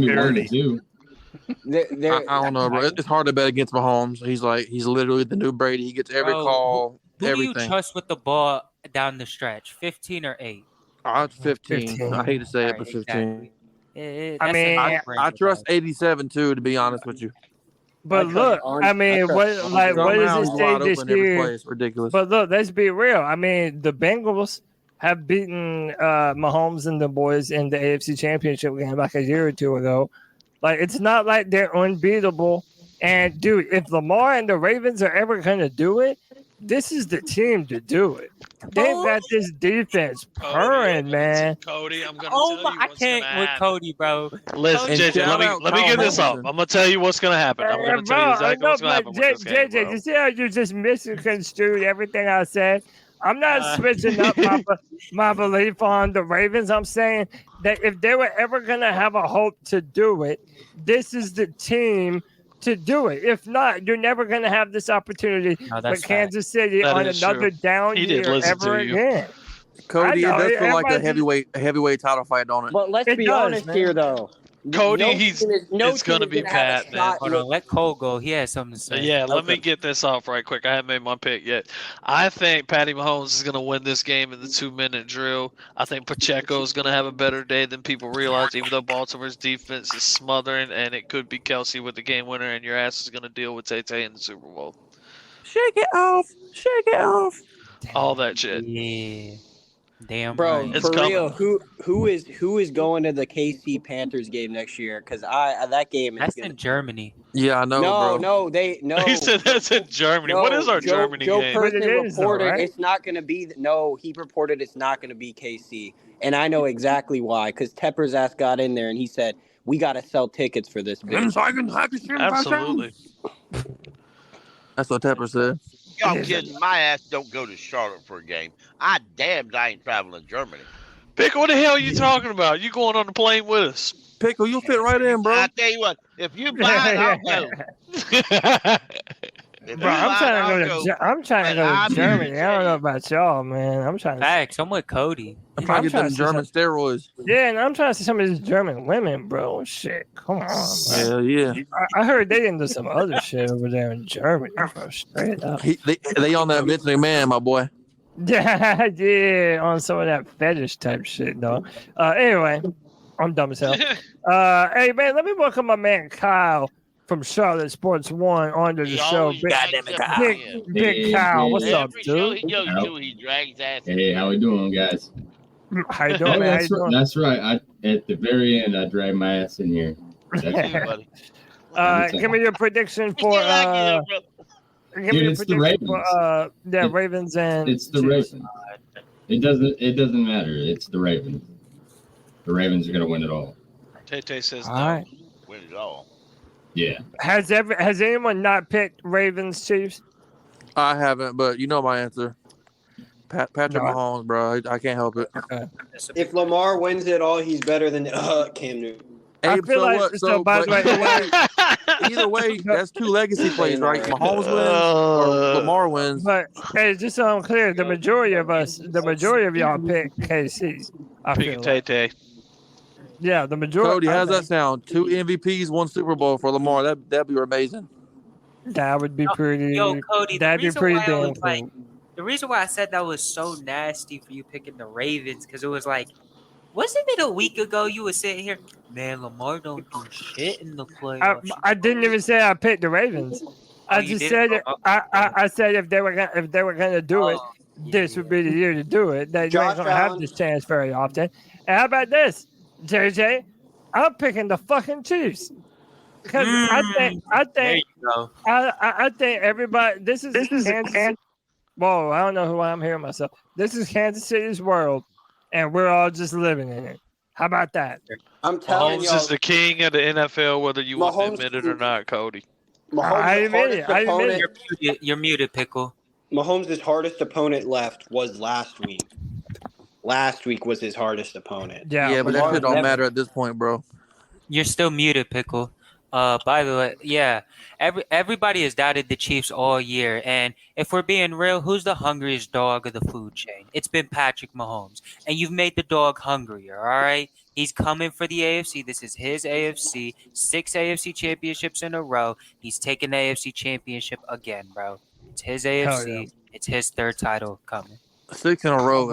That's Yeah, crazy, bro. we're gonna find out how good Lamar is. The most positive We're gonna find out how good Lamar We is. can't win. We can't win. We can't make the playoffs 6 years in a row. Because that Kansas City defense ain't no joke now.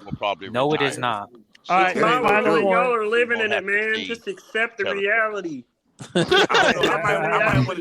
might want to change from the Ravens to the. Yo, Man, we're getting people switching up to the Chiefs, man. I don't blame you, man. I think it is. I think the Chiefs are gonna pull it away, man. Cody, it's hard to go against the baby goat and the goat tight end. It just is. Yeah. All right, man. So now moving on to the NFC Championship, the Detroit Lions going to Santa Clara to play the 49ers. I'm gonna start with my man Kyle. Kyle, who you got winning this one first, man? And tell me why. I want to say the Lions are going to win it, just out of that grit mentality. It's going to be a close one, but I hope it's a close one anyways. But I think that the Lions win it just because, the story behind it, they ain't been to the Super Bowl. So, All right. And Kyle, real quick, since we didn't have you on earlier, just give me like a brief rundown of how you're feeling about Dave Canales. open-minded.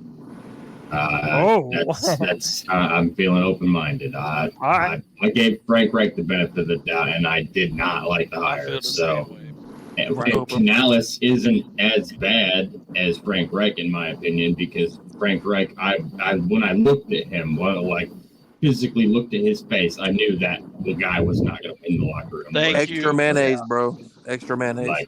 Right, he's not going to keep I've been saying he just got off a bad Santa shift. Fucking kids are sitting on his lap all day. And then Damn, that's very true.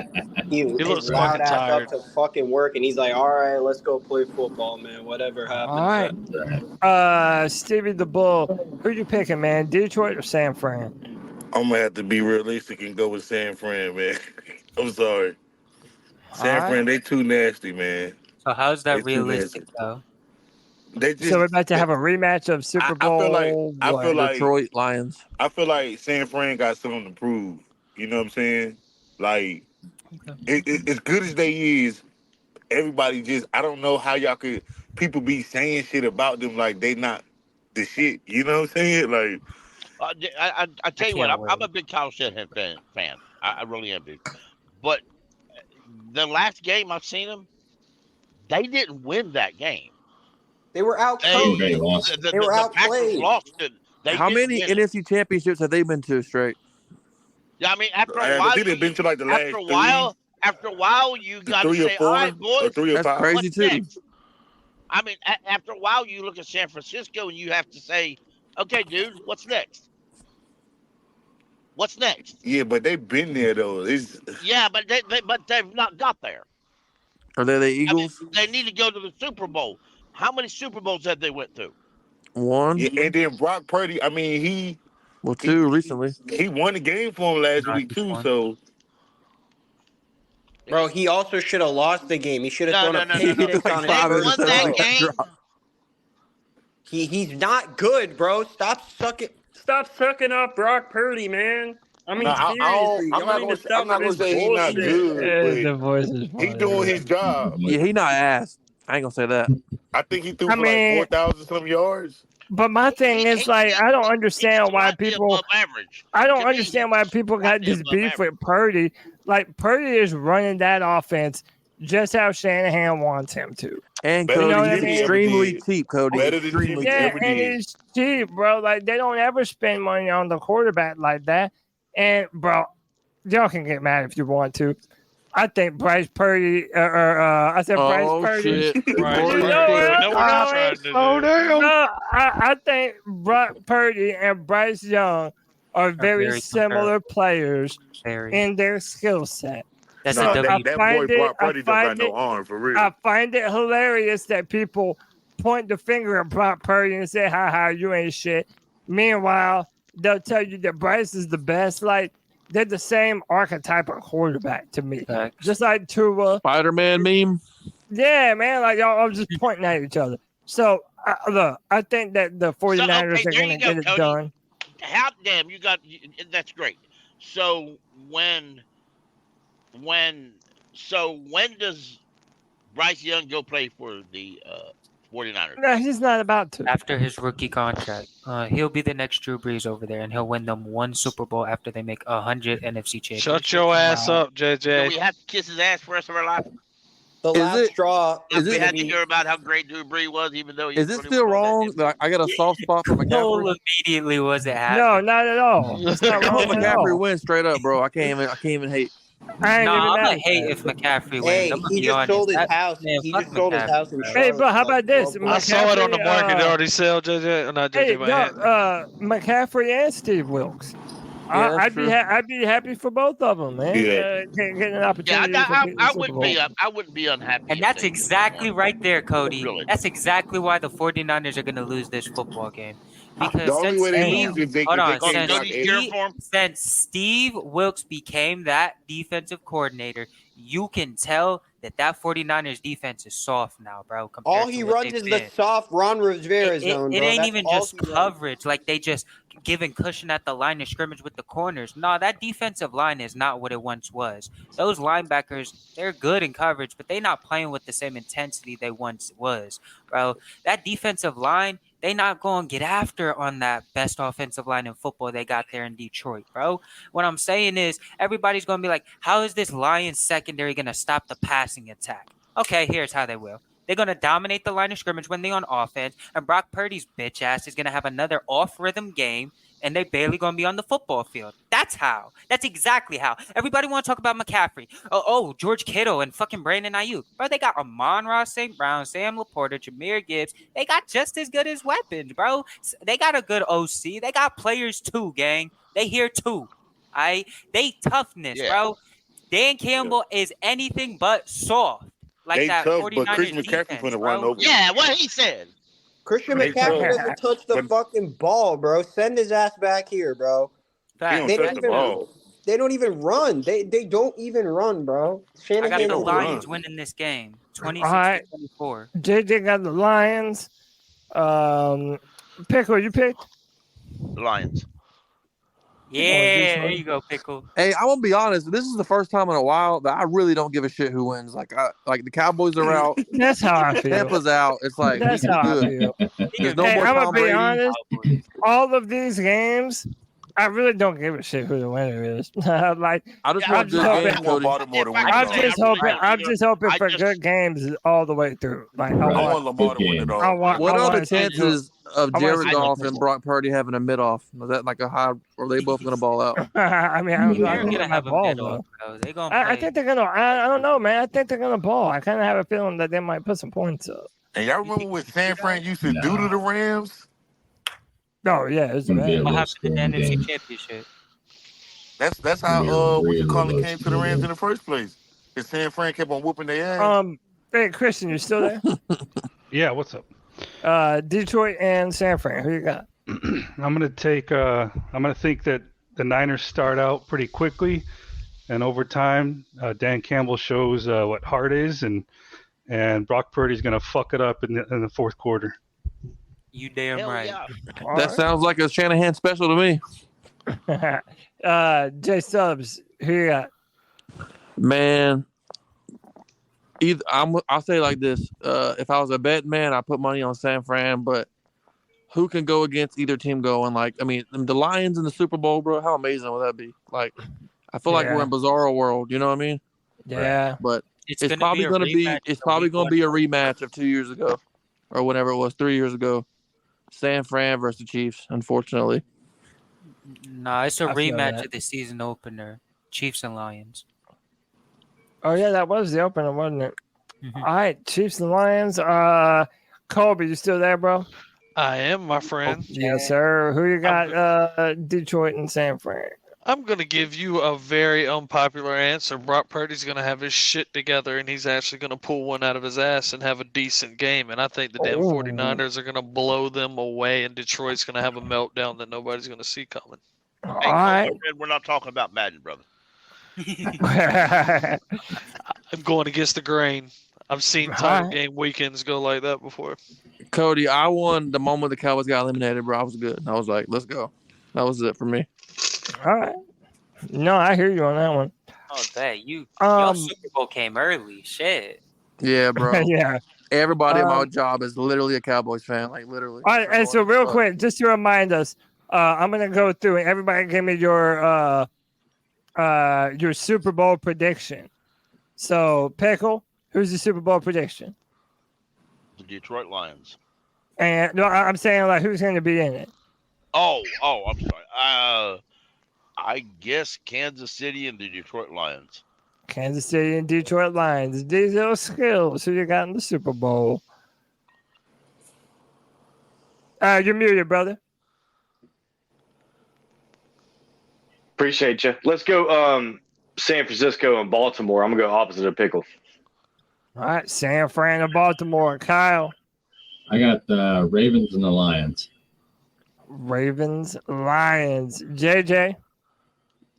I have a rematch of the season opener between the Kansas City Chiefs and the Detroit Lions. Let's go. Stevie.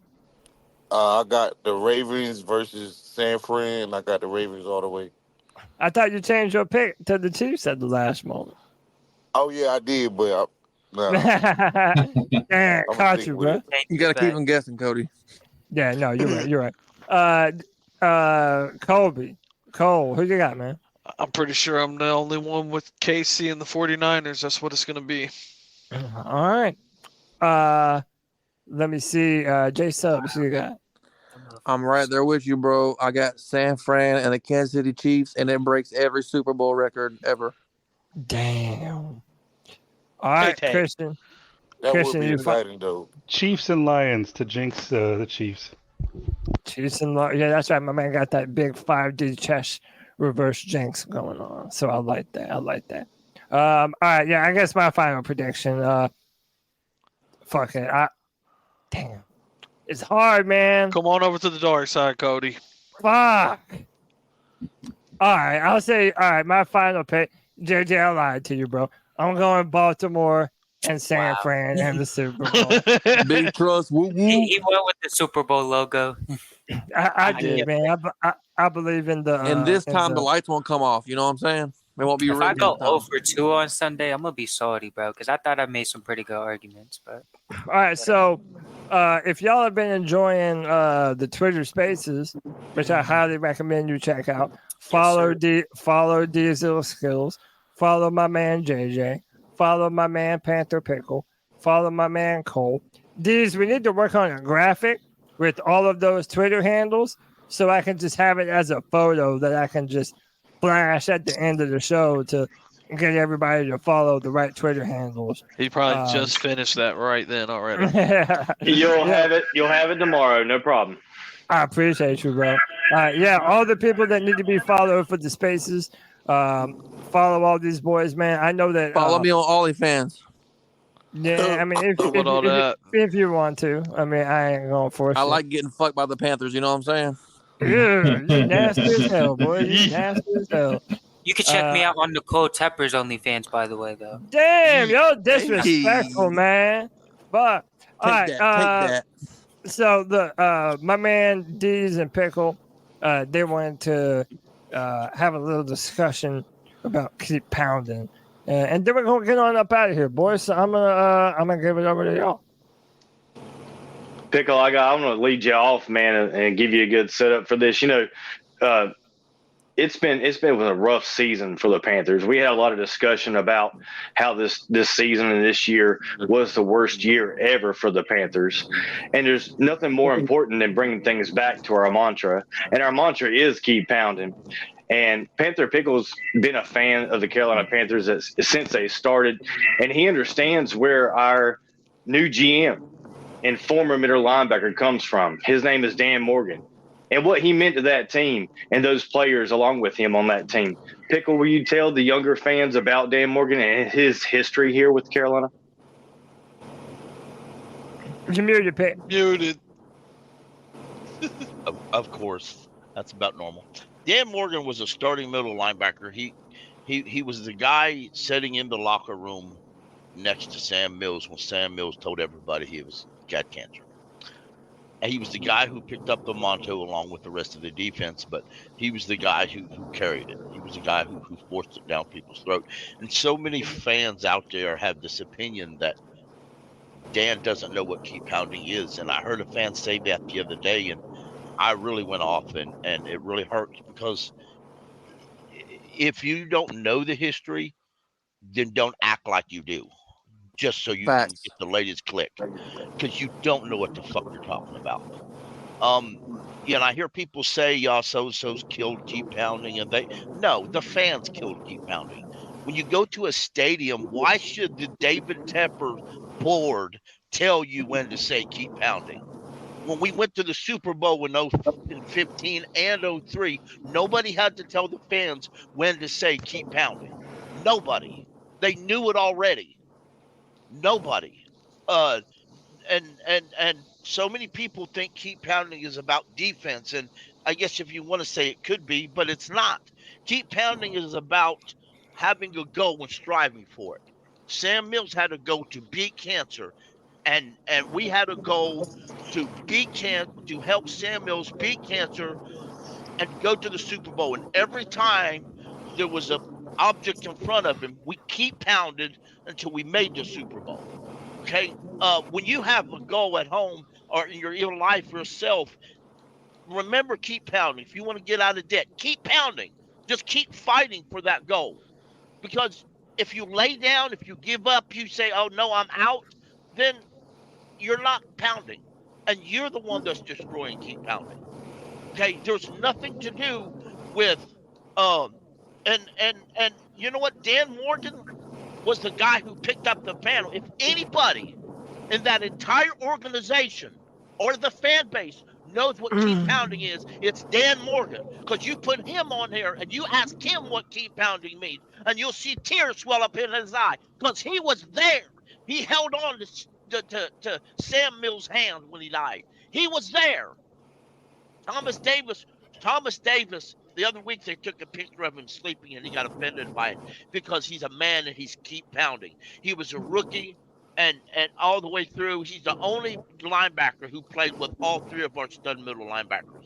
Keep pounding is more than, I get real upset. If you want keep pounding, then you do it. When the owner or a GM or a coach tells you to keep pounding, you should be embarrassed to be there, because it's not up to them to tell you to keep pounding. You have to keep pounding. Embody the keep pounding. We must do it. You must do it. Well the said, Panthers Pickle. must do it. Shout out to Pickle and Diesel Skills. Man, giving us the fire at the end of the free-for-all, boy. We appreciate that, Pickle. We appreciate that, D's. Man, to everybody that's been on the show today, we appreciate y'all. The free-for-all is nothing without y'all. It's been a great conversation, as always. Follow all my boys on Twitter. You see their ads right there up on screen. We're going to have a graphic that we can just throw up for everybody to follow, all the boys that do the C3 spaces. Hey, man, like my man Pickle said, nobody has to tell us to keep pounding. We're just going to do it anyway. We're going to keep pounding, baby. C3, we out.